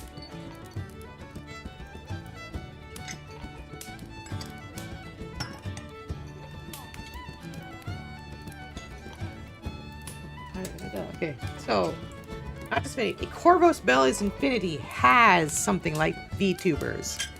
Off the top of my head, I can't remember what they're called. What are they called? They were like a virtual sensation, and you could have that as a class, actually. Now, there were two kinds, and it's basically the same as like regular. Like if you say you're a YouTuber or a VTuber, streamer, or live streaming VTuber, it was like that kind of concept they had set up, and you can be both. You know, they had a camera that followed them around, or you can be a cartoon character that showed up and entertained people. You know, and you can be part of entertain them while they're on the move, driving, whatever. And that was your reputation. You built that up, and you got like better at stuff like that. Cyberpunk Red, you know, they had a more in-depth system where you can get really crazy with it. But in Infinity, it was kind of, you know, it was more. I guess put it this way: Cyberpunk Red had a more fantasy style for it. Like it could get really crazy. Like if you were a rocker boy, you can control entire crowds to kill people, which kind of doesn't make sense. Sort of. I mean, I guess it could. I mean, it's extreme how crazy you can get with it. And then in Infinity, you can't get that extreme, sort of, because there's a lot of the what's it called? Psycho Wars? Psych War? Psy War. Is it Psy Battles or Psy War? Something like that. Where there was a whole system into rolling to how well you can handle the situation, and different things would affect this. You know, like if say you had what was it called? If you blackmailed them, this would give you bonus points in psychological warfare. If you had evidence or blackmail, if you had something to convince them or change their mind, or items or footage, or you did something behind the scenes, or you threatened them, you know, things like that, it would affect your role and give you a higher opportunity to convince that person. And there was also a health bar for it. Yeah, your Psy Wars had a health bar separate from your, you know, actual health bar. I said if you lived or died. Now this bar, if it went to 0, you gave up. You lose. Both the NPCs had it and the player had it. So if the NPCs managed to drop your Psy health bar down to 0, you backed off. You lost. And that's something I really liked. It's like one of the reasons, that's the one major reason I really wanted to play that game. I wanted to make it into something. I wanted to make a whole campaign around it, but I couldn't because I still can't figure out how the rules work. They're really weird rules. But if I could figure out how the rules work for that game, I would totally, you know, make a game for it, campaign for it, you know, because I love the Psy rules for it. And I would love to take those Psy rules and implement them to Dungeons and Dragons. Because that would be awesome. I always thought it was kind of lame, you know, you just roll a dice. You get a high roll, the things taken care of. All right, conversation over. You win the conversation. You know, and then there's a time here where the dungeon master can just say, "Oh, well, you win or lose the fight." And then there is also the whole no counter social interactions, where the NPC can't convince the player. Now, the main reason why that's not a thing, and I know the reason, a lot of people don't like having their characters convinced to do something differently. I mean, a lot of people don't like having their ideas challenged in real life as it is. The thing is, in real life, you do get challenged a lot. And sometimes, your mind changes. You see things the way they do. You have an epiphany. You're like, oh, wow. You know, I was wrong about this. You know, this guy really changed my mind. He really made me think about the situation, you know. Maybe I'm wrong about this. Players in Dungeons & Dragons don't like having that moment. They want their character to be stubborn and head first, you know. They're like, yeah, I don't change my mind ever. I'm just a walking donkey. The whole party's a bunch of walking donkeys. You know what I mean? It's a whole donkey party. The Dungeon Master is okay with having donkey parties. You might as well just make them a race of donkeys and be like, oh, well, you're all donkey people now. You just never have your ideas challenged. You're never, you know, being, you know, convinced. And the thing is, what's even weirder is that what is the basis of what convinces a character isn't based on the character's point of view. It's based on the player's point of view, which is dumb. That's terrible. And sadly, there's nothing that can be done about it. No one stands up for it. No one fights for it. No one tries to change it. People are too scared. Dungeons and Masters are too scared. Usually, when I have that situation, I don't do that. I don't do the non-changing your mind system. I do have a changing your mind system. Although it's not the one I want. When I want, I would love to have a whole psychological warfare battle for it. But instead, I have to, like, create obstacles to change the player's mind. Like, do they want to die early or do they want to walk away? Do they want to be too broke, spending money on this particular thing, or do they want to go a different way? I have to use force to change their mind, and that's stupid. I shouldn't have to create multiple obstacles that involve force of power, members of their force to convince them to turn away. That's stupid. I don't like doing it, but the rules say I have to do it that way, and players say I have to do it that way, and Dungeon Masters say I gotta do it. I was like, you guys are... That's not how it's supposed to be. You need to challenge your players. Because if the players' only challenge is they gotta come up with some stupid plan to fight a monster, or what is that, action ecosystem? That's action economy, action economy, action economy. I don't like action economy. I've hated that system. I hate the word. I hate the term action economy. Your entire conflict should not be based on action economy. It should be based on how you can interact with the situation. Can you talk to them? Can you interact with something beside them? Can you walk around them? But I've noticed a lot of games, Dungeon Masters don't do this. Maybe they'll give you 2 paths, maybe they'll give you 3 paths, but they're very, very limited. And some of them leave open, options that the Dungeon Master didn't consider. And if you try to take that option that the Dungeon Master didn't consider, the Dungeon Master will fight you on it. They will purposely create an obstacle that didn't exist before, not even in their own books, not in their notes, not in their whatever it is behind their stupid, little cover-up thing. Be like, well, I just, this thing was here and it's there to prevent you. And they try to convince the players, oh, well, I totally did this thing to stop you from doing the thing. But realistically speaking, if you investigate the whole situation, how everything went together piece by piece, you start to realize there was no backup for it. And you start to realize this after the whole event concludes, right? I'm trying to think of an example. Basically, when there's a situation, you find this obstacle, right? And then you're thinking, well, I could do all this, and all these things will happen if I do it this way, right? If I succeed, my rolls are all great. But then the DM stops you from doing it, right? They come up with some weird reasoning why you can't do it. And then you don't do it, right? You go around and they try to make it look like it was part of the game. Like this is what they intentionally planned. You go around, you do everything the other way. But after you finish, right? You've taken care of everything. Got everything. Remember, you even beat the whole campaign, right? You get a moment to look back on that one moment, and you realize whatever it is that they invented, whatever it is they made up, none of it supported. Especially they're like, oh, well, originally there was only 5 guards, but for whatever reason, there was a 6th one that just appeared out of nowhere. They just materialized. They manifested for nothing. They weren't part of the game. They weren't part of the plan. It was just really weird and awkward. And it might even be part of their writing later on. Like later on in the game, they might bring it up like, oh, there was only 5 guards. You can just say, you don't correct the Dungeon Master. Let them think that there was 5 guards, right? Play out the whole game, right? And even they keep adding more and more evidence that there was always supposed to be 5 guards in this one location, but there was a 6th guard that wasn't there before, and there's no support why that 6th guard was there. You can challenge your Dungeon Master on that. Be like, yo, I think you added something there that wasn't supposed to be there. And then, if they admit that they were wrong, that's awesome, Best kind of Dungeon Master is the one that admits they were wrong, admits that they didn't plan for it, and, next time they'll think about it and think about a way to work around that problem. But if they can't think about a way to work around that problem, they're just like, oh, well, I totally did and you're wrong, and they're obviously lying, you can tell that they're lying. They're full of it. That's the kind of Dungeon Master you don't want to play another game with.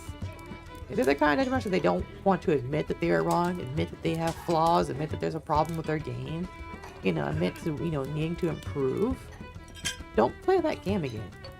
Like, yes, you might be pressed, like, this is the only person I can play a game with, I don't have a choice. But do you really want to keep playing crappy games and let your Dungeon Dragon skills, your Forgotten Realm skills get worse? Because that's what happens. If you play with people that are bad Dungeon Masters, your skills at the game, your creativity gets stifled, stagnates, and it gets worse. And you don't want your creativity to die, you know what I mean? You need your creativity to play a good game like Dungeons & Dragons. You need to be able to create the backstory. You need to be able to connect things there together, And then you need to be able to work with the Dungeon Master, whatever environment you're thrown in.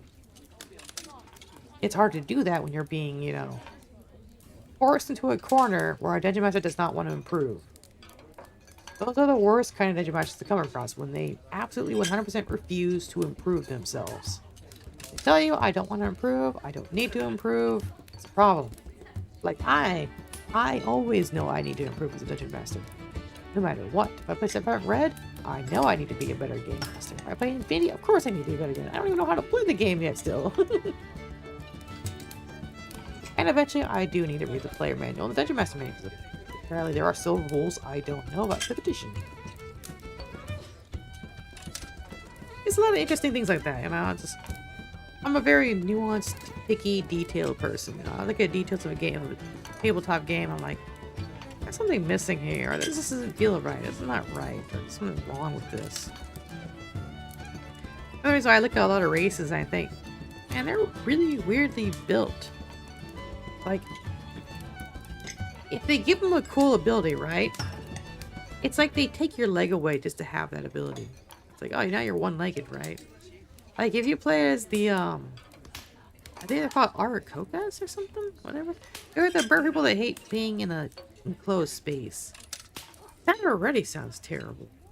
They can fly, but they're usually more peaceful and hate being in enclosed spaces. It's like, is there no way I can play something that's not Arakoka but doesn't suck?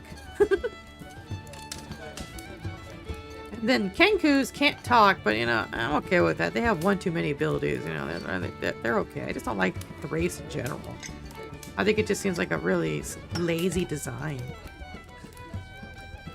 And then you have those water people that create water walls, which once more, lazy design.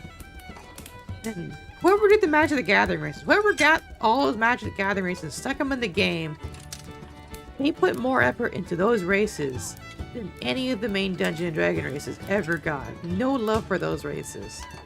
They were just cobbled together and thrown in Magic the Gathering. They were given love. So much love when they were put in the design. It's like the Purple Knight class. It's like the same guy who put together the stupid races for the main game of Dungeon & Dragon 5th edition also wanted to bring Purple Knight in. It was like, yes, we need Purple Knight. When are you going to use Purple Knight?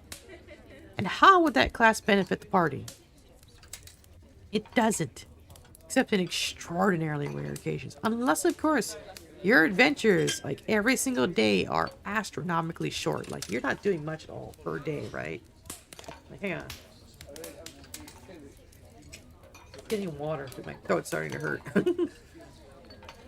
When are you going to use Purple Knight? I think, if I'm not mistaken, you can use the Purple Knight's command abilities like once per day in the beginning, and later on twice a day.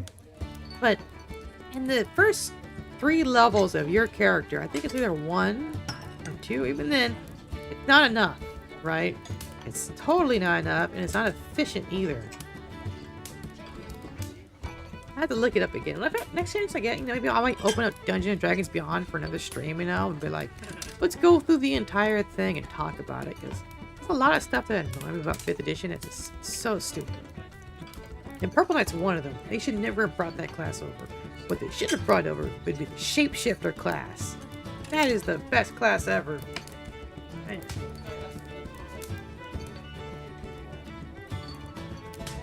Oh, I got 1 bottle. 1 bottle's been wiped out. I'm on the 2nd bottle now. Yeah, probably make a whole stream about that. Maybe like a proper stream, open Dungeons & Dragons Beyond, go through the whole website. I don't know if I'll get in trouble for talking about a whole Dungeons & Dragons Beyond website and go through all the rules and talk about all these different things. Probably would. Probably shouldn't do that, but maybe I can make an outline together. Or have like an outline and stuff, and then have pictures up and everything. Be like, oh, these are all the different races. This is what they do and stuff. Maybe even make a video of it instead if I have time. I don't know. I usually don't have time for videos. But if I do, and I get the opportunity, I will make something about Dungeons & Dragons. I don't have a video editor though, but like a one-shot video, you know what I mean? Something of that nature. I'll have to put something together. Maybe be a stream that becomes a video. Who knows? But I need to get back to this game. I'm like getting distracted from this game constantly because I have so much nostalgia with Dungeons & Dragons. It's not even funny. I just keep going back to it like, oh yeah, Dungeons & Dragons did this, and that. Man. I love all these things. And talking about these things. Kind of wish I can find a really cool dungeon one of these days. I have in the past done things that might make some dungeon masters hate me though, but hopefully none of those things ever get found. Probably they shouldn't. They shouldn't get found. No one should ever find some of the things that I've done that might piss off some dungeon masters. But yeah, I will admit to that because I said like, if you're gonna play a game with me in it, just know that I might be very judgmental. I don't intend to fight with the dungeon master. I don't want to fight with the dungeon master. But I always look at everything and think, I could do this, this, and that, or handle it in a certain way, or I see all these people that step a certain way. It's kind of like, I was gonna look up the name of that, the Kerchuk's gun, or Kerchuk's gun, something like that. Like, I know dungeon masters, they put something in the scene and they never use it, right? Or they have no intention for it to be used. They just did it for flavor. And they don't actually know what it is or what it's used for, right? You know what I mean? They just put it there. I've seen that before. I've seen where dungeon master will put something there. They don't know what it's used for. They just did it for flavor and decoration. When a player tries to use it, they're like, wait, it could be used that way? Or what's going on? I don't get this. I wasn't prepared for this. Man, that's so annoying. Ah, hate that. Yeah, let's go for the game. I'm distracting myself. I have no outline to follow. I'm going all over the place. This is bad, you know. I'll play the game. I'm gonna play the game. Oh, he wants food. I will serve him. 6. 95. 85. Didn't it? She hated it. No. Oh, someone must be hired. Thief and oh, I want the barbarian, or I don't want the thief. I need a talker. More talkers is what I need. The word food. Food. Food? Not she hated it. Dang it. Okay. I still don't have the people I want. Kinda sucks. Huh? He liked it? Ooh, 95. Dang it. 85. Drink. 5. 65. 65. 65. 45. Dang it. Last call. Dang it. I want to talk to her. Shoot. I think I'm doing bad. Pulling their weight. Never a finer winery. Alright, let's go with this. This is a talking mission, so... Talker, talker, talker. No one else talks. Alright, let's go with that. Cool. I really wanted that necromancer, but I lost the necromancer. It's like, dang it. And I lost the squire too. Like, double dang it. And the most tactful crew to negotiate a deal. I have this strange feeling of dread, Dragon said. I haven't felt this since the day of my last adventure. Adventure, party all dies. Probably nothing. Before heading out to acquire new wine racks, you just poke around inside to see how much space they'll have working. Check this out, Crimson says. Colin uses someone to examine a goblin height locked door. Hidden away under the stairs. Thurgo grins and grabs lockpicks. Oh, that's fun. Nice. That's okay. Killed it. Crawling to the door under the stairs, the heroes enter a room somehow full of glass ceiling. On a table within sits a magnificent longbow and a gem that projects holographic images of Lycasia Ravenger. Princesses racing gaps quietly as a famous ranger turns to address the heroes.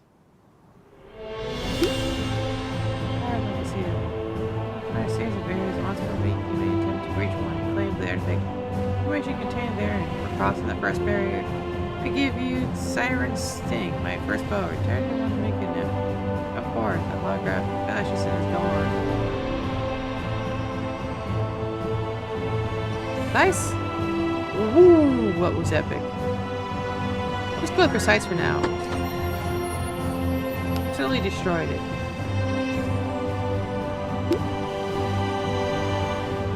Turbo, look out! Yells Brayson as a rocky rise in the collapse falls on the fire mage.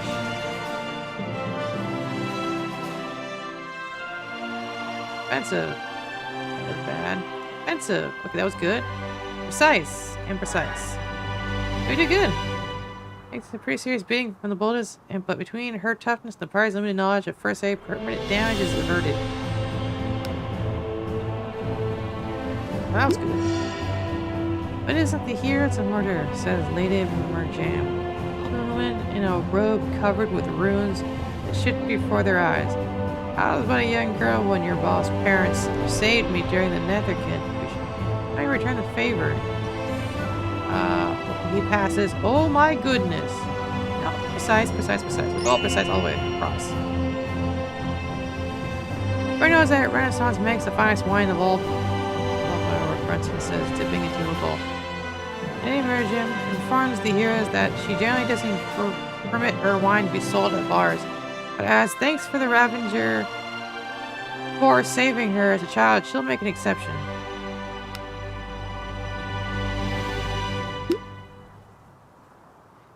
That's objective. What's going on? What happened? Oh, something happened.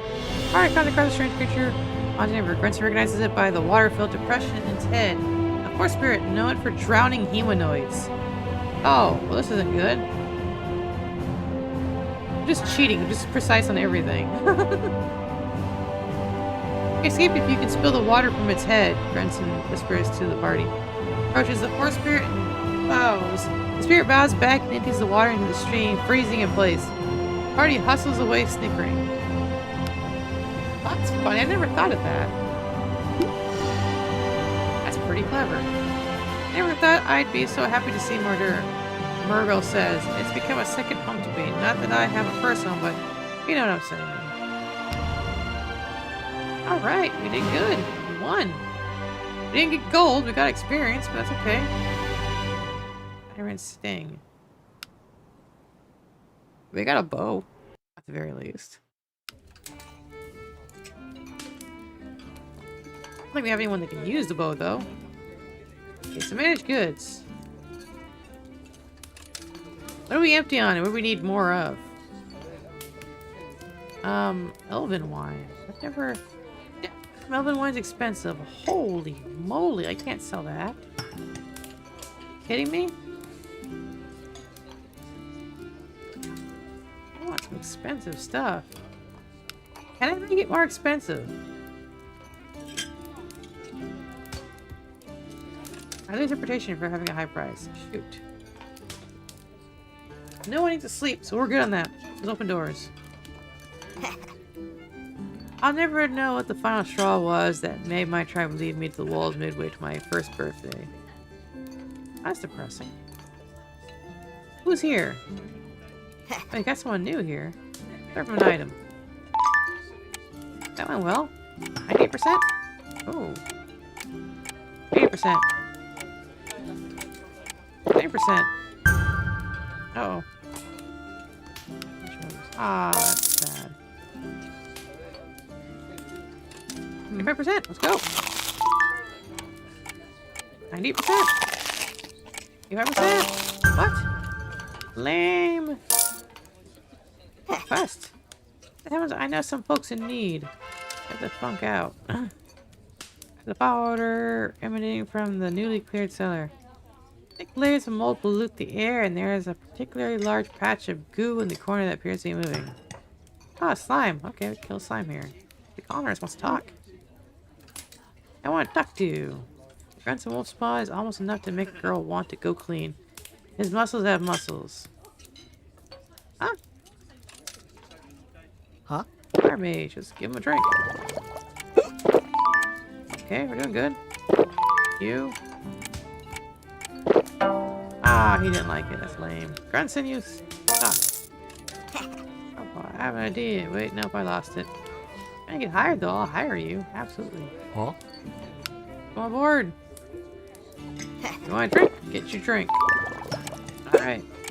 96%. What else? Oh no, we're out of serpent shot. Dang it. I think about that one.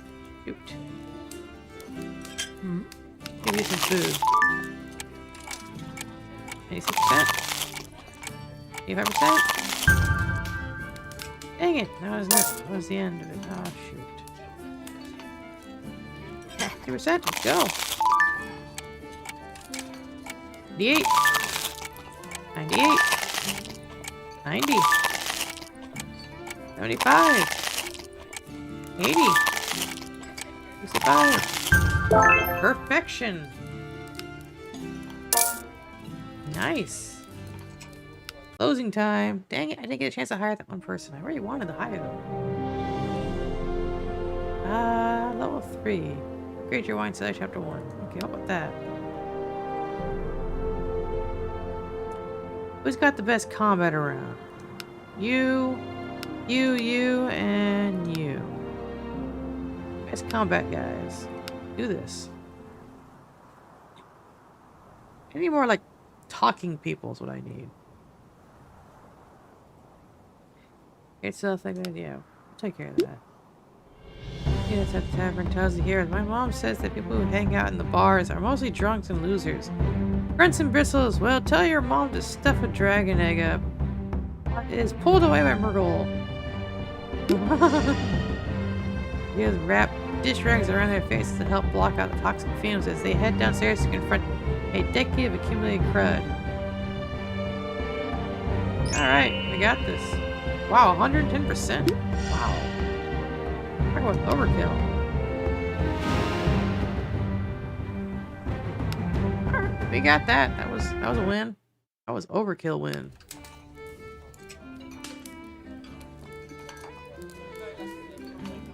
Let's see. Magical goods. We're out of scorpion shot. We need scorpion shot. Chicken wings. No, something was missing.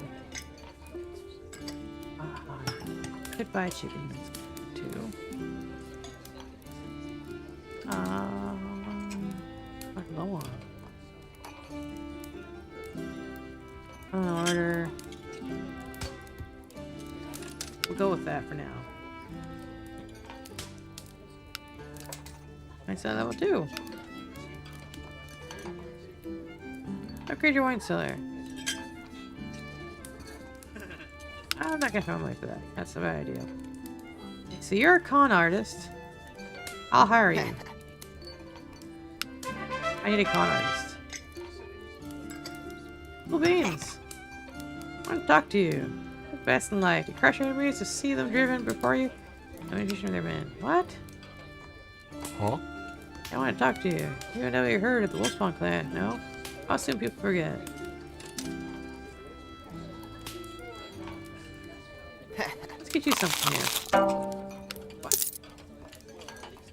Ah. Shoot. Shoot. Dress of Blackheart Manor. Well-dressed young man enters the tavern smiling politics. I'm sorry to be a bother, but I've heard this place is where one might be able to hire a hero or 4, he says, taking a seat at the bar. Recently hired Blackheart Manor, which is well haunted. Okay. Good drink. Artist, you. You. First, the person that when it started doesn't like it. Oh, you have a quest.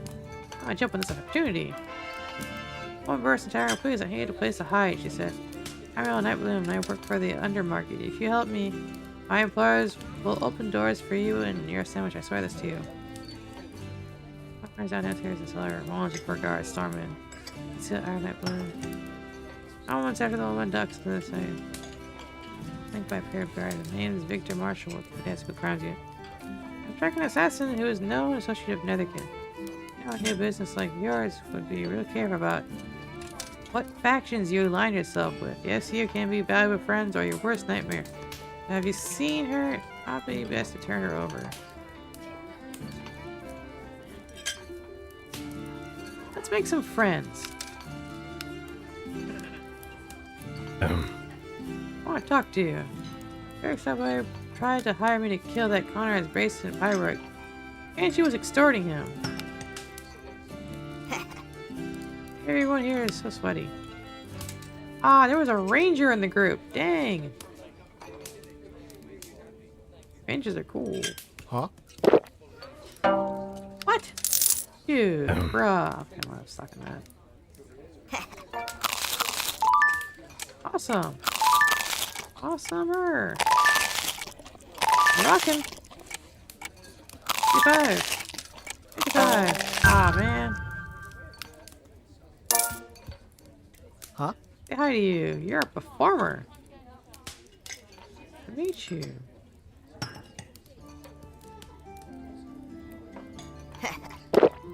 What's a drink around? 95. 90.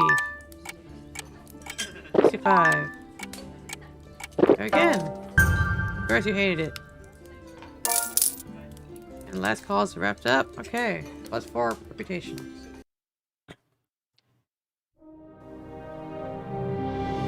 Okay, so I think we can do this one. Let's get our best talkers on the job. We get our con artists.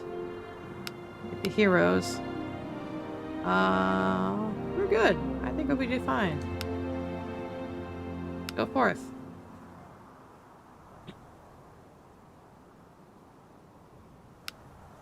Let's start with a drink before anything is going wrong. Vincent says stepping a large amount of Myrtle's needles. That's funny. Sorry, Duck in here, investigative major. Are we going to do this easy way? Alright, wait.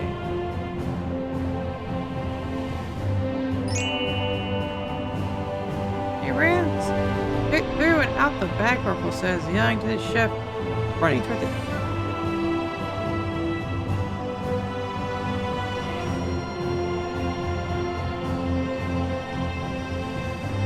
Ran straight through and out the back, Corporal says, yelling to the chef while running toward the kitchen door. Hands, which way did that lady go? The investigators follow through the kitchen onto the streets where they split up to resume their hunt. Nice!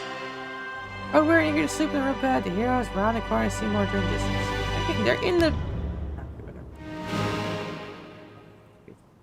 And my new ally and alien by helping the assassin escape from against the crimes unit.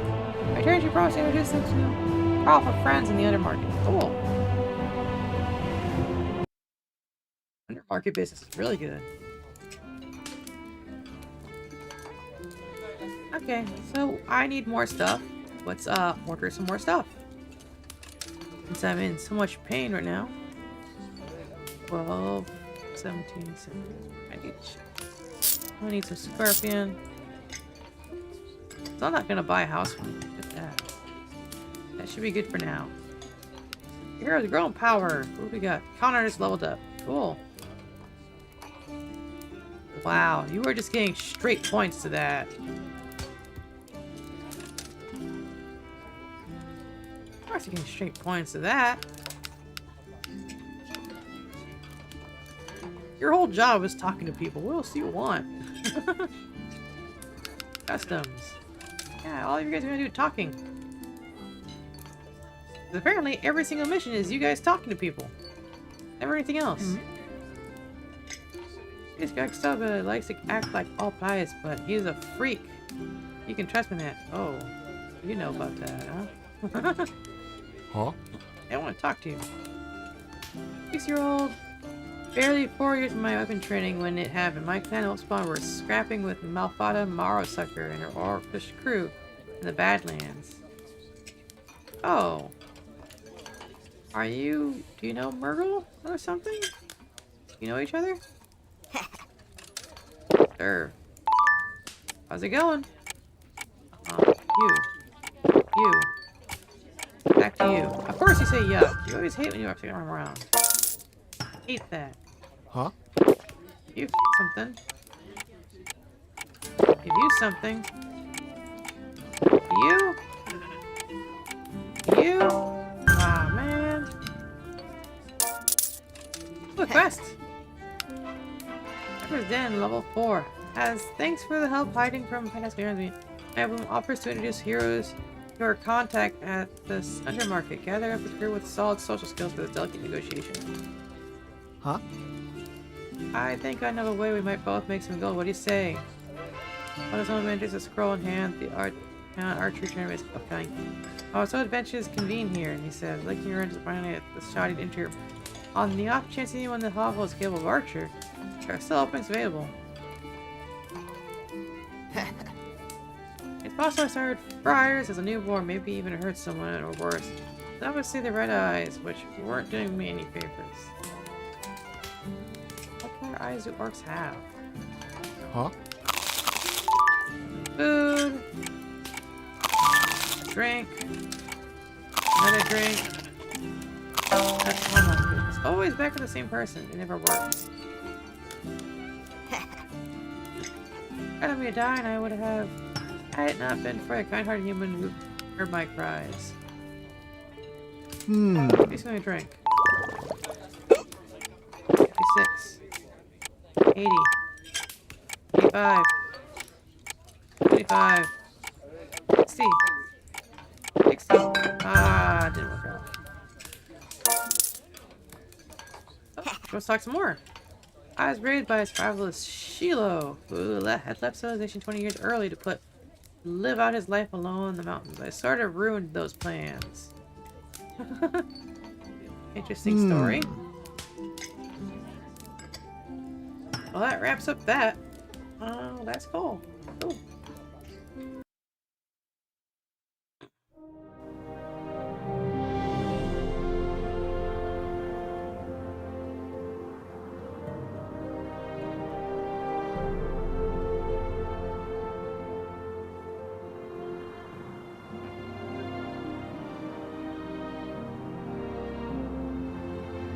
We could do this one, no problem.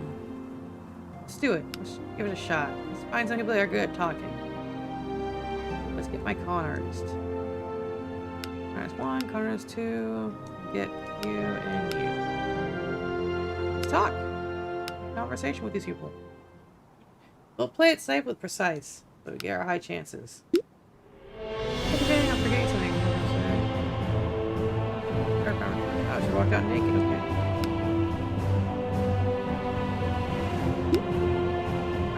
Gather around a mysterious package left in the road. Get back, more good caution with the crowd grabbing. Okay, we got this. What is the festively adorned holiday package with a large crank on the side? Nope, it says something box. I'm not taking it apart from the bottom. Then she finds a comic magazine designed to launch netherine shards in all directions. When the jack of the box was open. Okay, that was awesome. Barely won that one. It's on a witch who begins to chant curse in response. Okay, just barely made past it. Is anyone to remember any counter curses? But hurls such vulgar strings of insult at the witch that she stops chanting appalled. That's hilarious. I like that. I never thought of that. There's an opportunity to strike. I don't think you can do actually do that in Dungeons and Dragons, but be a pretty cool rolling system if there was an ability to pass out a magic use to pass a chant to the point where their concentration's broken and they just can't think about it. Just like, wow, is your mother with that mouth? Or swear like a sailor, buddy. You just so appalled by like, damn, boy. I wish that was a thing. That'd be pretty funny. Ariel leads the heroes through a dizzying series of alleyways, doubling back on her path several times before coming to a stop at a dead end. The alley is suddenly enveloped in darkness and a woman hisses dangerously. Why have you come? Lots of negotiations that all fail. Oh. Crashes the fire mage and speaks in hushed tones with the unmarked kind, working on an arrangement for the heroes to prove their skills. Dang it! Honor suck. And start hanging over the pit spikes. Alright, let's go. You see, they did everything else but that. The heroes rush to rescue and catch them for. Carefully use them back to his tavern and burn the small piece in their honor. We do small things, but you know, the one big thing we set out to do. Thanks, it's hard. Are you kidding me? We are screwed. As a curse upon the Avengers, I thought you were supposed to be good at these. We're going to bonus the ground soon.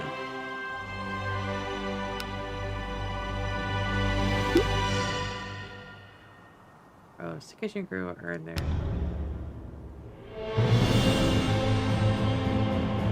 Are they cursed?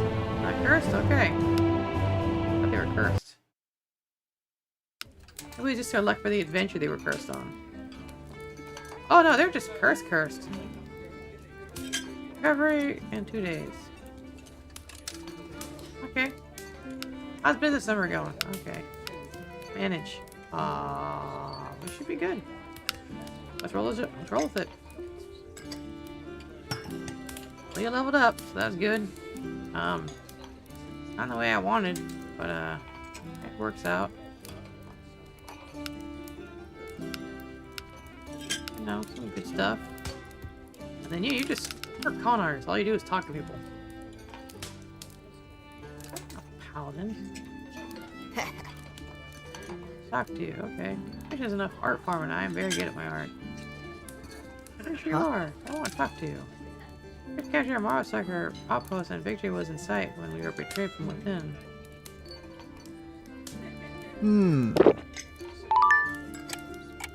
Merchant, huh? Okay, what? Dang, dude. Huh? Sucked. 98. 85. 85. 85. 85. Oh, we are doing a thing. Ah, that guy screwed it up. Hire someone cool. Be here. Everyone stopped by the tavern with instructions for their first unarmored mission. Shipment of not exactly legal glowfish will be arriving at the docks. Get the dockside guards drunk so the smugglers can offload the ship in peace. In exchange, the heroes will receive a steady supply of the contraband fish, allowing them to sell it in the air ever. Huh? You have a good opportunity. Tell a story. All the murderer are in rough shape, sporting an impressive collection of mystery stains. Some daring back in the years when your folks, American like us, used to hang here. Must be some sort of wizardly shortcut to the planning of a fruit. Isn't that why they tolerate wizards in the first place? Maybe it's the magical token. Okay. Okay. You. What? Dang. Fuck you. My mission was always one place I felt safe. Hey, hello to you. Welcome to Murder. Oh, wait. It's your line. Oh, a necromancer. I don't get to hire him. Merchant. Let's see what he's got. What's he good at? Ooh. He's got some colorful words to share. Ah, you're in. New friends. I don't know it. Look at me, but I was once a high-ranking figure in the Thieves Guild. Sure you were. Alright. 8%. 6%. Come on. What? So that's girlfriend shots. Oh, give you some food. 6. 85. 80. 40. 60. 55. Dang it. Shoot. Okay. I've got right now I have another drink again. Colorful story. Alright, let's send out some people in here to do some talking. This is a talking quest. You can use the talkers. We got more of those! Let's go! Let's talk to people.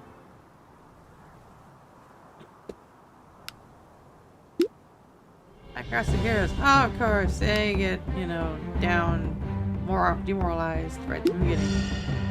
Major Jade Rose bounds over with the heroes' cheerful foot that stops fixing them. Deadly Sears Gansey says, before we begin, what is your color? Overwhelming success. Now in the ocean after guards playing along with the quirks of the other party. And steps forward to climb. My favorite color is orange. Wizard knows especially. Bold choice for a bold bearing. Come in, how may I help you?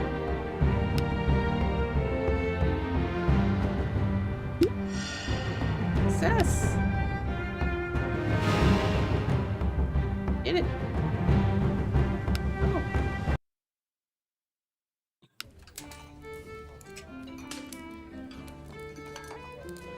cursed and demoralized. Awesome. One day of that, one day of that. Cool. Awesome. I am out of the scorpion shot, which is super popular for some reason. Alright. I got more of that ordered. Here's your own power. Oh yeah, you're the merchant. Your job is persuasion, dude. What else do you want me to give you points for? Better do your job. I don't want the paladin. Well, I've been able to get people to do what I wanted. My physical gifts are part of the reason, surely, but more a matter of psychology. Okay, where can we get a good start from? Oh, let's go talk. I've since retired and left the hectic life behind. I mostly work as a middleman, now matching at the right place. Huh? Help you out. And you. And you. Dang it, assassin dude. Just had to screw it up for everyone else. You. You. Come on. You. Dang it. You got a job. Collector. Never a pen note delivered to the tavern reads, adventure as a collector of unusual antiques. I often require brave souls such as yourselves. For every missions, do count a visit, shop visit. For the discrimination of our arrangement. Ignis Madrid. Ooh, Ignis Madrid. You need to talk to me. I had love on your veins. You can't possibly understand the rage inside a fire mage. Huh? Talk to you. I was always an adventure, you know. Also a very different life. I was on the edge, man. My uncle Fearfang betrayed our clan, killing my father and leading us into Marosek ambush. The adults were slaughtered and children taken as slaves. Man, it was a dark story, that guy. I like that guy. Dang it. Huh? You. Dang it. You. And. You. Yes. You. You. Dang it. Huh? What you want to talk about? I've tested my skills on the road for 3 years now since that incident. Okay, last call.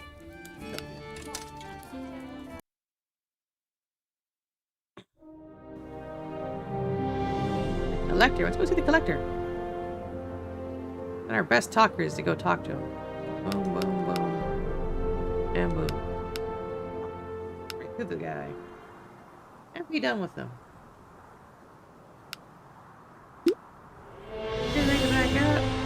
Why would you need to want it back out? It's an easy mission.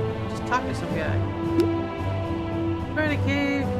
Find inside a nest of bats that catches storm scratching and biting. Break. This isn't a really good party for this. Okay, so the barbarian handle it. They do just talk first. They just talk. They don't fight. No. Being in trouble. Oh, he still won it. Thanks to the con artist. It's only with bodies, the vendors can be on their way. No more fights! Order quickly a curse cross is at your service, he says, sweeping off his top hat and up. Pirate Moreland, wrong eye, intrigues me. He lost his right eye. An arrow, but wears his patch over the left. And yet a circle archer. I want that eye patch. Well, he won. Massively.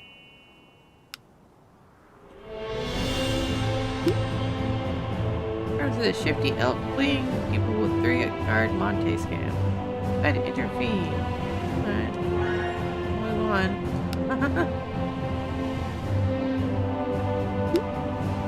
The young squire on the side of the road challenged racing to a race. The squire wins, the Connors must donate to go to his local orphanage. Alright, you're good now. Good, fine. Line up for the race and sprint down the cars, easily outmaneuvers the youngster. Get rid of your side, she says, as she slaps the squire on the back.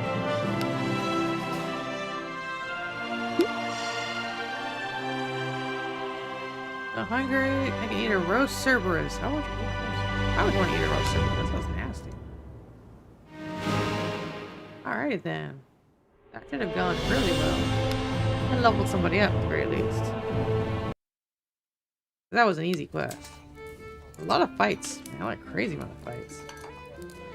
Like, that was an annoying amount. Hello on anything?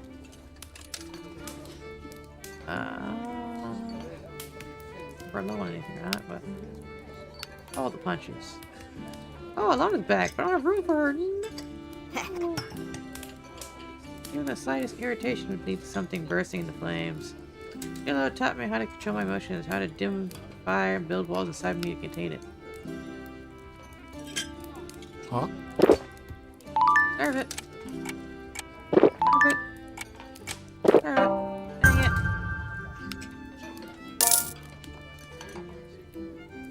it. Get you a drink.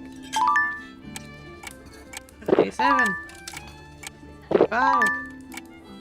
5. 25. 5. Ah, dang it. What just happened? That freaked me out. Huh? Abominable Snow Ape. Supply wagon headed for the Winter Flame Workshop was found destroyed near the lair of the Abominable Snow Ape. While toy making materials were taken, the head builder gave it a netherling by the name of Clustercap. It's gone missing. Recover the stolen goods, rescue Clustercap, and save a holiday. Hmm? This is me! Huh? Speaking of, I have a work coming up if you have a qualified developer and two in your employ. I guess someone can swing a blade, but the art of thievery requires a special touch, he says. Was a weathered old man casting a furtive glance around the tavern. In such adventures in your employ, I have work available. The name's Ramsey Volk. Okay. Hmm? Be sure to give plenty of warning before our last call. Plenty of warning before our last call. Last call for the stream, you mean? I have an offer for you. Hey, one rather drunken patron sidles up. Sidles up? That's a weird word. Why don't you cut out the middleman and just make your own brew? That's not a bad idea. Can't be that hard. Farmers do it all the time. Let's send someone out to Raidsmith. Dang it. I really want the space, though. I can get, you know, someone cool like her. Dang it. Conversation. Our Greg didn't know Bray and I go way back, so I refused the contract and warned her. Greg still hates me for it. Do you think I should start working out? Who are you? You're a scout. Oh. You're a ranger.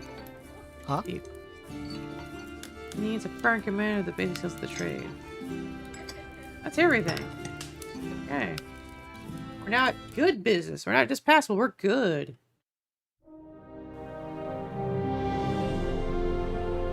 Ah, level 3 quest here. Apple card.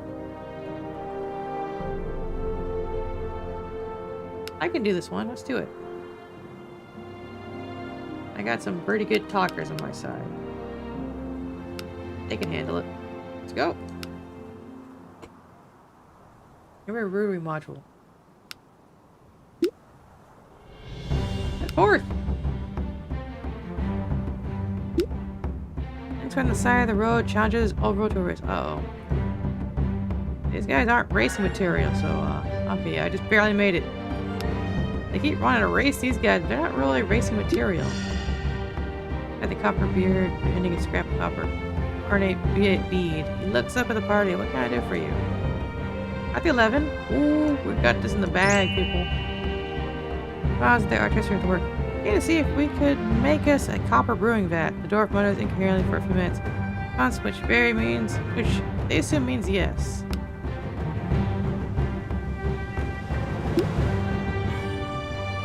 And here's finding a chalice sitting upon a carved altar. Oh, they just barely figured out. I've heard of this, Mercedes mutters. Working 3 times around the altar, pull the chalice onto her tunic. Low hum emanates from the tunic, and it feels both lighter and stronger. Ooh. We just, enchanted gear. Last Grayson says, let's go.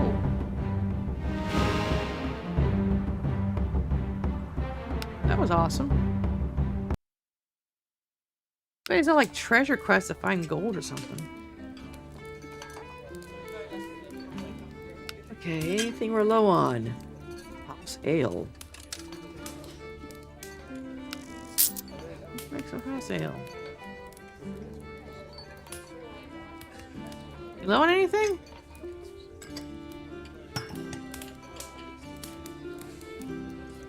We'll leave it at that. Okay, open door. Yeah, build it. Yeah.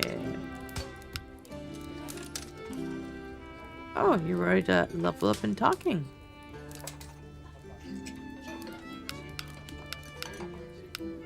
Heck yeah. There we go.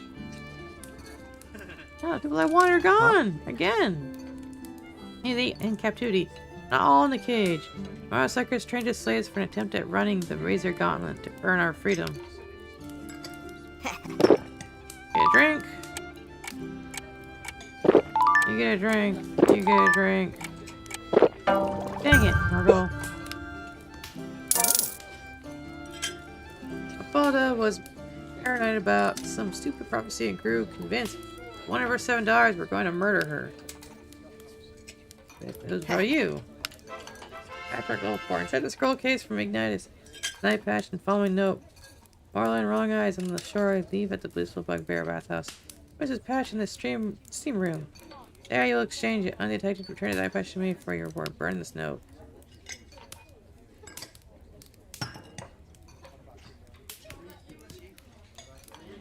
Okay, let's see. Give me some food. Dang it. Oh, there's a 90% person there. Dang it. Ah, I don't want that 90% person. 90. 80. Dang it. Come on, merchant dude. Don't screw me over like this. Dark temperament combined with the combustibility of the fire mage is dangerously dangerous. These are my tribe. Exile those who burn from within. Think whether I could run through your wall. High speed. Oh, why they always do that. You. Dang it. Stupid merchant. Hate everything, bro. What's wrong with you? I think with Sheila learning how to control my abilities before he sent me out into the world in Denmark. You had a good time. 7. Dang it! That's that for today.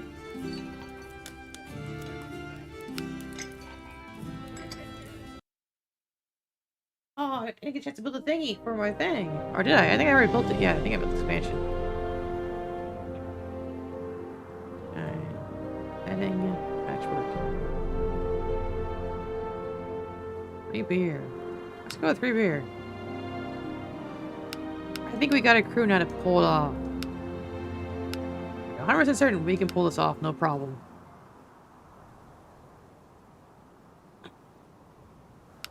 Alright, so we're gonna get the free beer. I love start journey before getting. Large bottle, of course. Big powerful slips and goes down on a hill. Oh no. That's not good. That was lucky. Real lucky.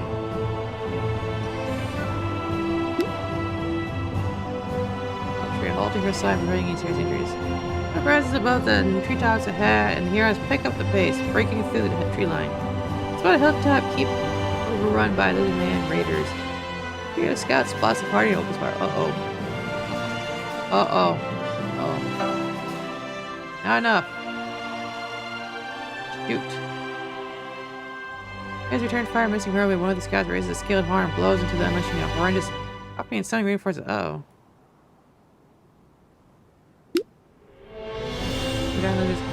More fire rushes from the keep in response to the horn and responds to heroes. You have a plan, right, Grayson?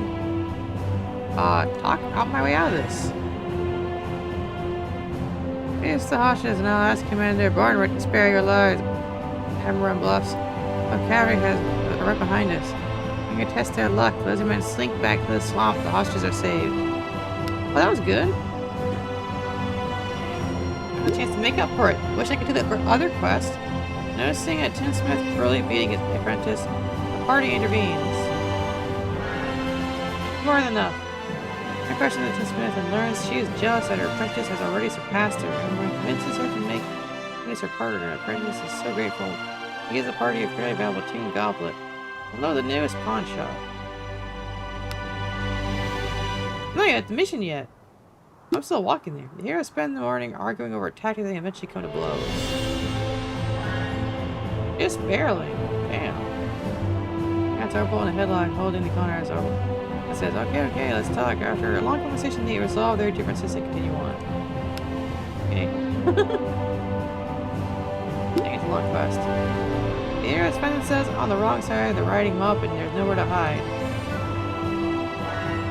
Oh, wow. Joining in the rampage, the party blends in with the mob, grunts, and actually loots a fairly nice tea set. And Orbital grabs some high-thread count sheets. Wow. Well, I guess it's a con artist. Try not to do anything weird, Amaropa says as they approach the guardhouse. Remember, it's just a normal hail delivery. Oh my gosh, win already! Anyway, my friend Orbital says, rolling the cask of hail into the guardhouse. I'm with Murder, a newish establishment that appreciates the protections you provide. Please accept this as a token of our gratitude. Markings an indecipherable ancient tongue. Grunson runs his hand along the etchings. These predate Bior, as we know it, by 1,000 years. No one knows who made them or what they say, but they can be found across the known world. Grunson includes 2 SP. Oh, is that because of his lore? Also, are we traveling at night? What's going on? This is weird. What is this? It can't. It's dead. Oh, okay, so they're gone then. That means they're not even at the tavern right now. Managed goods. So we got anything that we need to buy? Stale bread and Artown porridge. Oh, I'm poor too, by the way. I'm doing really bad. Virgo, how are you here? Say, my dear Charlotte, I'd love to tell him about the tavern and all of you. Right here. I'll visit one day. Okay, what's up? Shoot! Huh? Stop asking for things I don't have! What the hell? Oh, you gotta be kidding me, man. Suck. Oh.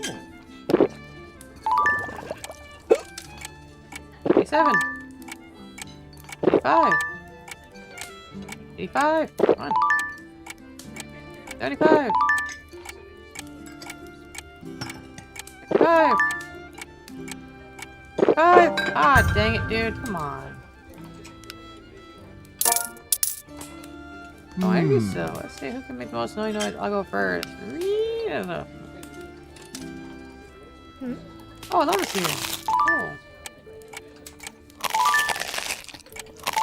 Keep running down.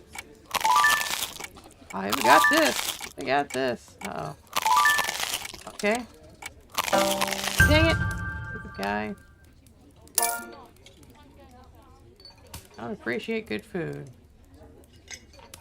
Dang it, stupid. Ah. Keep asking for something I don't have. Chew. Chew. Chew. Chew. Oh my goodness, dude. Really? What am I talking about? Crowds around all sorts of places. Most of them are from my old hometown. Some are old lovers, folks holding. Oh, what the heck? You get your ale. Please, man, I think this keeps wanting stuff I don't have. 6. 90. 80. God, dang it, dude, come on. Turn me over like that, man. Yeah, oh, the people. Cute. Okay.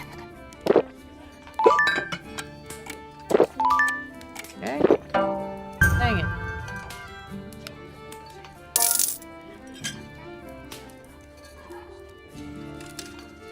Alright, so that's a start. We're on the roll. We're doing good. We're getting money back. We're rebuilding again. Congrats, you had the free request. So, let's see what they're up to. Turn to quest list. Turning in triumph.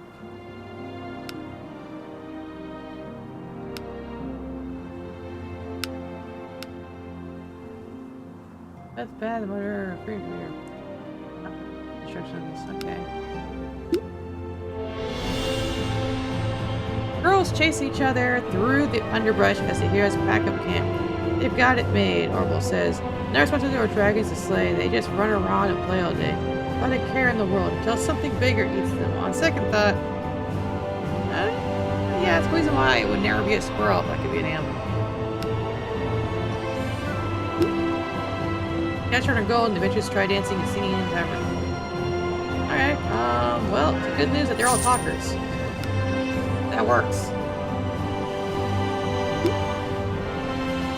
Lost in the maze of narrow islands. Oh, we are screwed. Yep, we're not gonna make it. We don't have that. The unclean neighborhood of the Tangas for nothing. The party eventually finds their way up, but loses several hours doing it. Yeah. Sunrise is above the treetops ahead, and the heroes pick up the pace, breaking through the tree line. By a hilltop overrun by Lazenman raiders. Oh, boy, 661. The heroes return fire and take down the scouts before they can send alarm. Maybe Hosh's grunts and cautions as they inch towards the keep. Oh my goodness. Oh no. May or may not get this. Oh, we got it! He's unseen with the captain that ties them. After a quick trip, the army Hoshes join the heroes in routing the Lazenman and reclaiming the keep. When it's forest, they find a sizable treasure chest.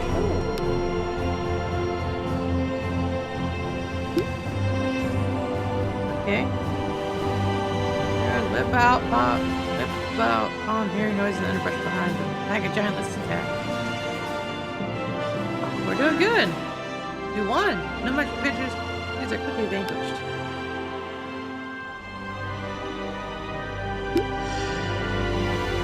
I'll have a warm heart before me. A hearth before me and a roof over my head. Okay. Job done and completed. Well, the treasure chest too. 16 gold.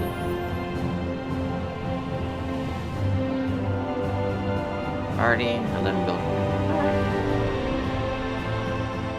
And then split. There we go. You get gold. Oh, one person load up. And they get gold. We're our friends. We're our friends.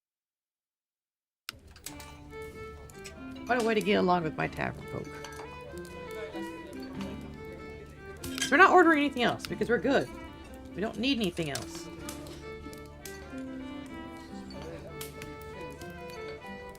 Okay, so maybe lore and perception might be a thing.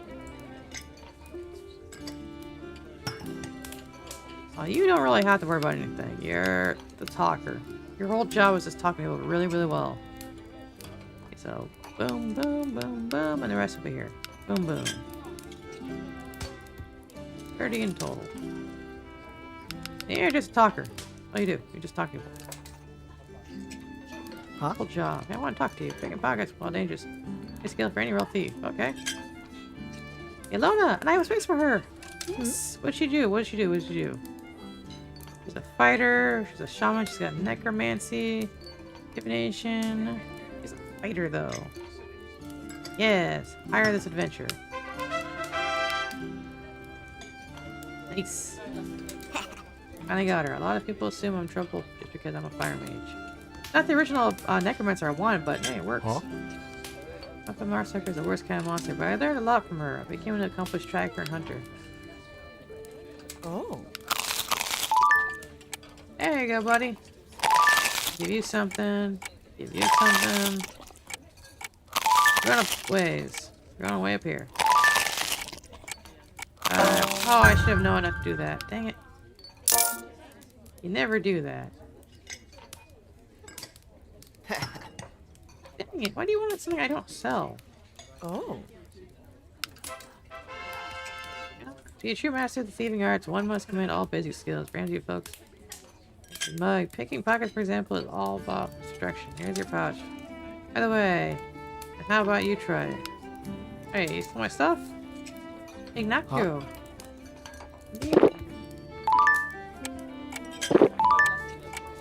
Alright, we'll just go down the lines. There's one over here. Oh, that's be tricky, yeah. 55 is always a tricky one. Oh. Never playing cards again, too much risk. Up, bro. Huh? Oh, you want a drink? Get you a drink? Get you a drink. Get you a drink. I'm out of scorpion shot. Oh no! That's bad. It's real bad.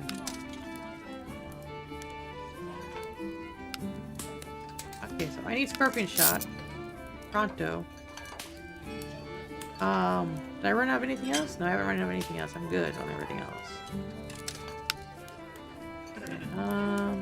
You're a con artist. How many more con artists? Shoot.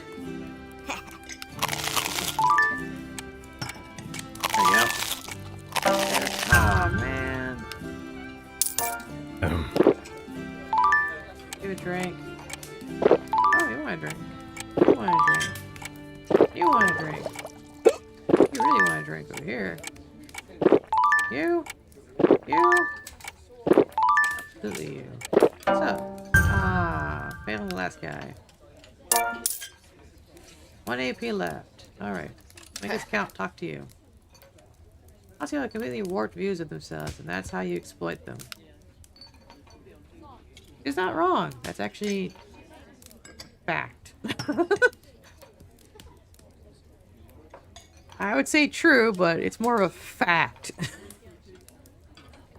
If they think highly of themselves, you play on that. You make them feel special. But like, oh, you're special. You're amazing. You do all these great things. I have faith in you. And then you build up, make them really gullible and everything. And that's when you can just go. Right when they're not looking. It's like a trap. Oh, you should never be egotistical or have a high thought process of yourself. That makes you easier to play with. All it takes is someone to make you feel special, and you just, you know, adding to the fire that you already are making for yourself. You know what I mean? Then you just burn yourself down. You don't want to do that. Don't be too egotistical. Don't think too highly of yourself. You know, be realistic a bit. You know, have some realism. You know, be aware. Self-awareness is not that bad of a thing. You're self-aware that, you know, you do think you're amazing, but at the same time, you know that you think you're amazing. You know that you are flawed and you need to improve. You know, you can protect against people who take advantage of, who exploit people who are, you know, thinking too highly of themselves. Anti-core yet? No. Oh, dang it.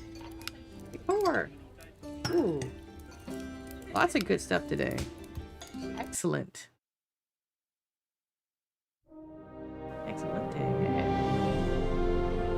There's no place like home. What?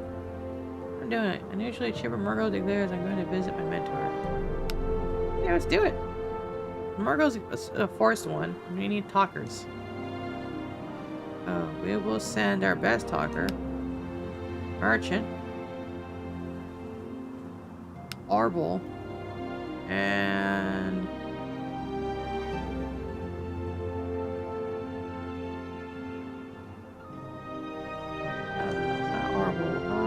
we should send Brunson.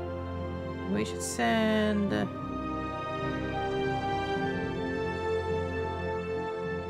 Alona.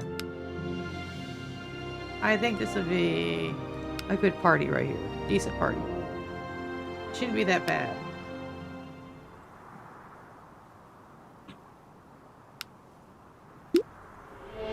Really? Right out the bat, you get a black cat. Fire cats upon a poor old man, his retinue cramped to the side of the road. Now we overcame that one massively.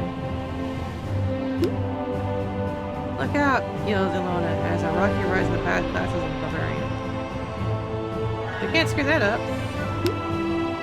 After shadow nearly a year ago since picking up her pace. Hey, said the cabin he built for himself. Don't tell the boss I said this, but it's actually nice of him to have. Really?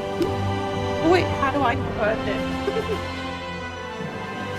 It wasn't just my life show saved. My very soul, Murdo said. I was lost in the tempest of flames and rage. He carved a path to sanity.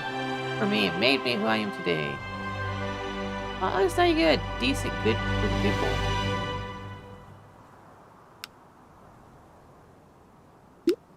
And Grunson's there because he was the original guy there. Party comes upon a clearing, a loud crashing is heard, and it's far edge. I think our stats are high now. Next to the area yields only a playing card. Image of a goblin wizard. Strange. Yeah, here for some of these. Going to tell you, Tasha representative. He grows his own myrtles. Voice trails up as they round the final bend. The cabin comes to view. Small white handprints. At the exterior of the cabin at the door hangs lopsided on a broken piece of fire branches. Breaking to his friend Shadow. He finds the remains of Shadow's mangled body crammed in the fireplace. They have been ransacked by goblins. The fire branch lets loose another worldly growl, the likes of which the heroes have never heard. She turns on Grunson, her eyes a pair of roaring fire. Grunson says, I think we can overcome her. Grunson holds up his hands. It's me, your friend, Grunson. We need to hold this fury in until we find those responsible. Virgo snaps out of her. Rage trance and crumbles, cradling the cards of the only parent she's ever known. And we part.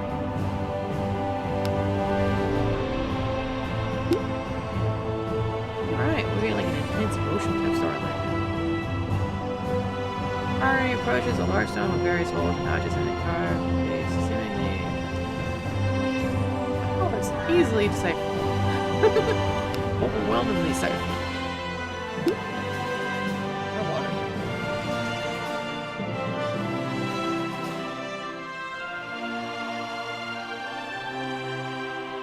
Walking up a steep incline, Almiron slips and goes tumbling down the hill. Oh well. So yes it is. Wow. A lot of good stuff. I got that for more important events. Beehive dripping with honey hangs in the roadside tree. I guess we're getting honey. I guys a tree without disturbing the branches. Then she trusts her torch near the hive and smokes the bees out. Christian and company is their next meal. Gently watches the hero set up camp, then cog loudly and flats away. Not sure that's a good bad omen, but I'm pretty sure it's an omen. What's this? Not bad. It's not an omen. It's one of her crows. Those crows. Doesn't acknowledge alone at all.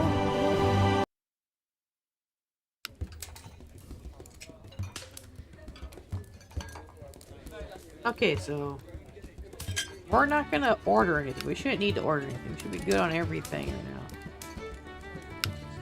Yeah, we're good on everything. Let's just roll through. Honor the bracelet. Hey, I want to talk to you.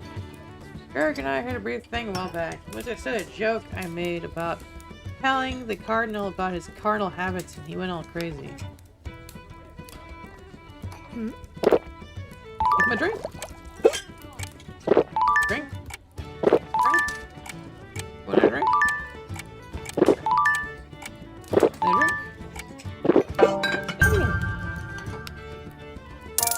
We had a thing going. What'd you do that? We're patrol slayers. We make the idea of berserker and turn up to crazy another 10 notches. That's funny. There you go, some food. Oh, whoops, I went the wrong direction. Dang it. Oh, I went the wrong direction. Why did I do that? Hide this person. I want to talk to you. My parents always knew they were destined for this life, but I only found out 10 years ago. Be careful on the roads and the trail of our millstone. I passed giant insects that killed a horse. Huh? Get my drink? Get you a drink. Get you a drink. Get you a drink. What? No! Not again! Oh, he's running out of scorpion shots. Like, what the heck? Eat that. And you. And you. You. You. And you. And you. Dang it. Okay. I'm looking over here. Let's go. Start. I'm a meat. Uh-oh. Uh-oh, that's bad. We're any more meat now. Shoot. It's not good. That's really bad stuff right there, man. I have sparkling fairy water too. Guess I'll order that too as well. Shoot. Yes. Ouch. I need more drinks. Okay, next day. Starting in triumph. Within, there's no place like home. Alright, I'm doing it. It's a regular day of righting wrong with other deeds of do-goodery. Any revenge? No. The heroes need to cross the river on a ferry, but the skipper refuses to allow the party aboard. And anyone on wearing a Druid's jerkin, we might sink. What? This is silly. Like, makes the skipper to let him aboard. Fine, skipper. My insurance goes up because of this. You'll be hearing about it. Gambling oracle woman braces a woman outside with her and makes her go silly. Who is that? I'm not sure. I have no idea. Who is this oracle that keeps popping up?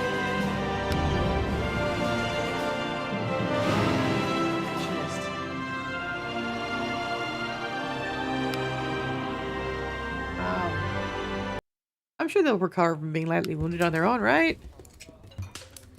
Right? Grenson is lightly wounded. 2.3, okay, full recovery and full. Let's go check in. Yep, go rest. We don't need you right now.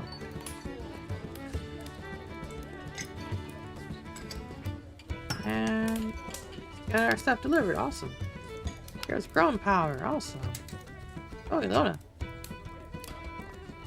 You know what? Necromancy. Let's go.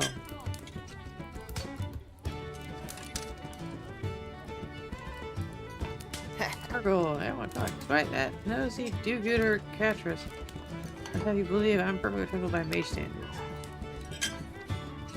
Huh? I want to talk to you. Sometimes. Outside bugs took out the farm to the east. Grunson says slamming a Roger Crew on the bar. My grinding force. There's a hefty bounty for bringing one in alive for study. They rode with me. Okay then, let's do that. Get you something? Do something. And you. And you.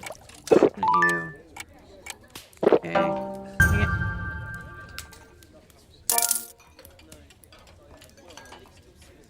Ooh, the shaman was talking. I want to talk to you. When I was a small child, a fire broke out in my town. It took them a few days to put it out. I lost my family in the inferno. You and the Virgo don't know each other, do they? Use something. Use something. Use something. Dang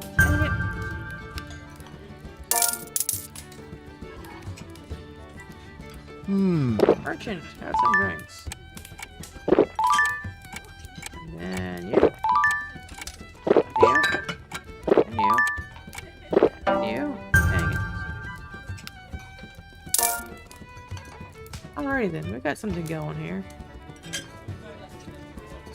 Oh, they're in a really good mood to eat and drink.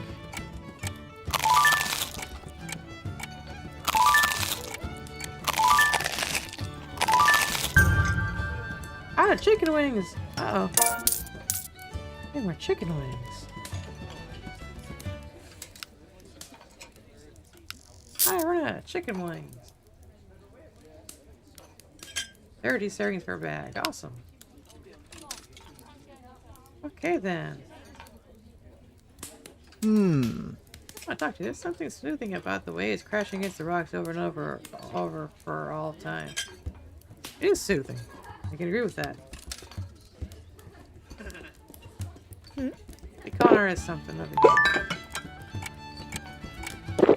Wanna you back over here. You back over here. And you. Okay. That's cool.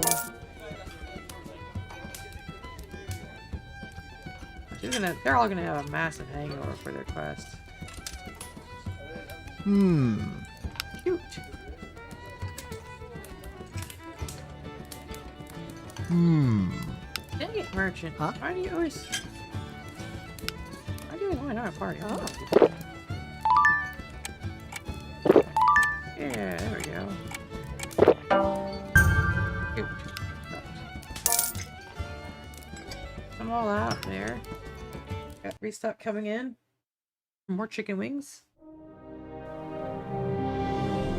Why the moonshine? Can I quit the game right now? Can I like leave?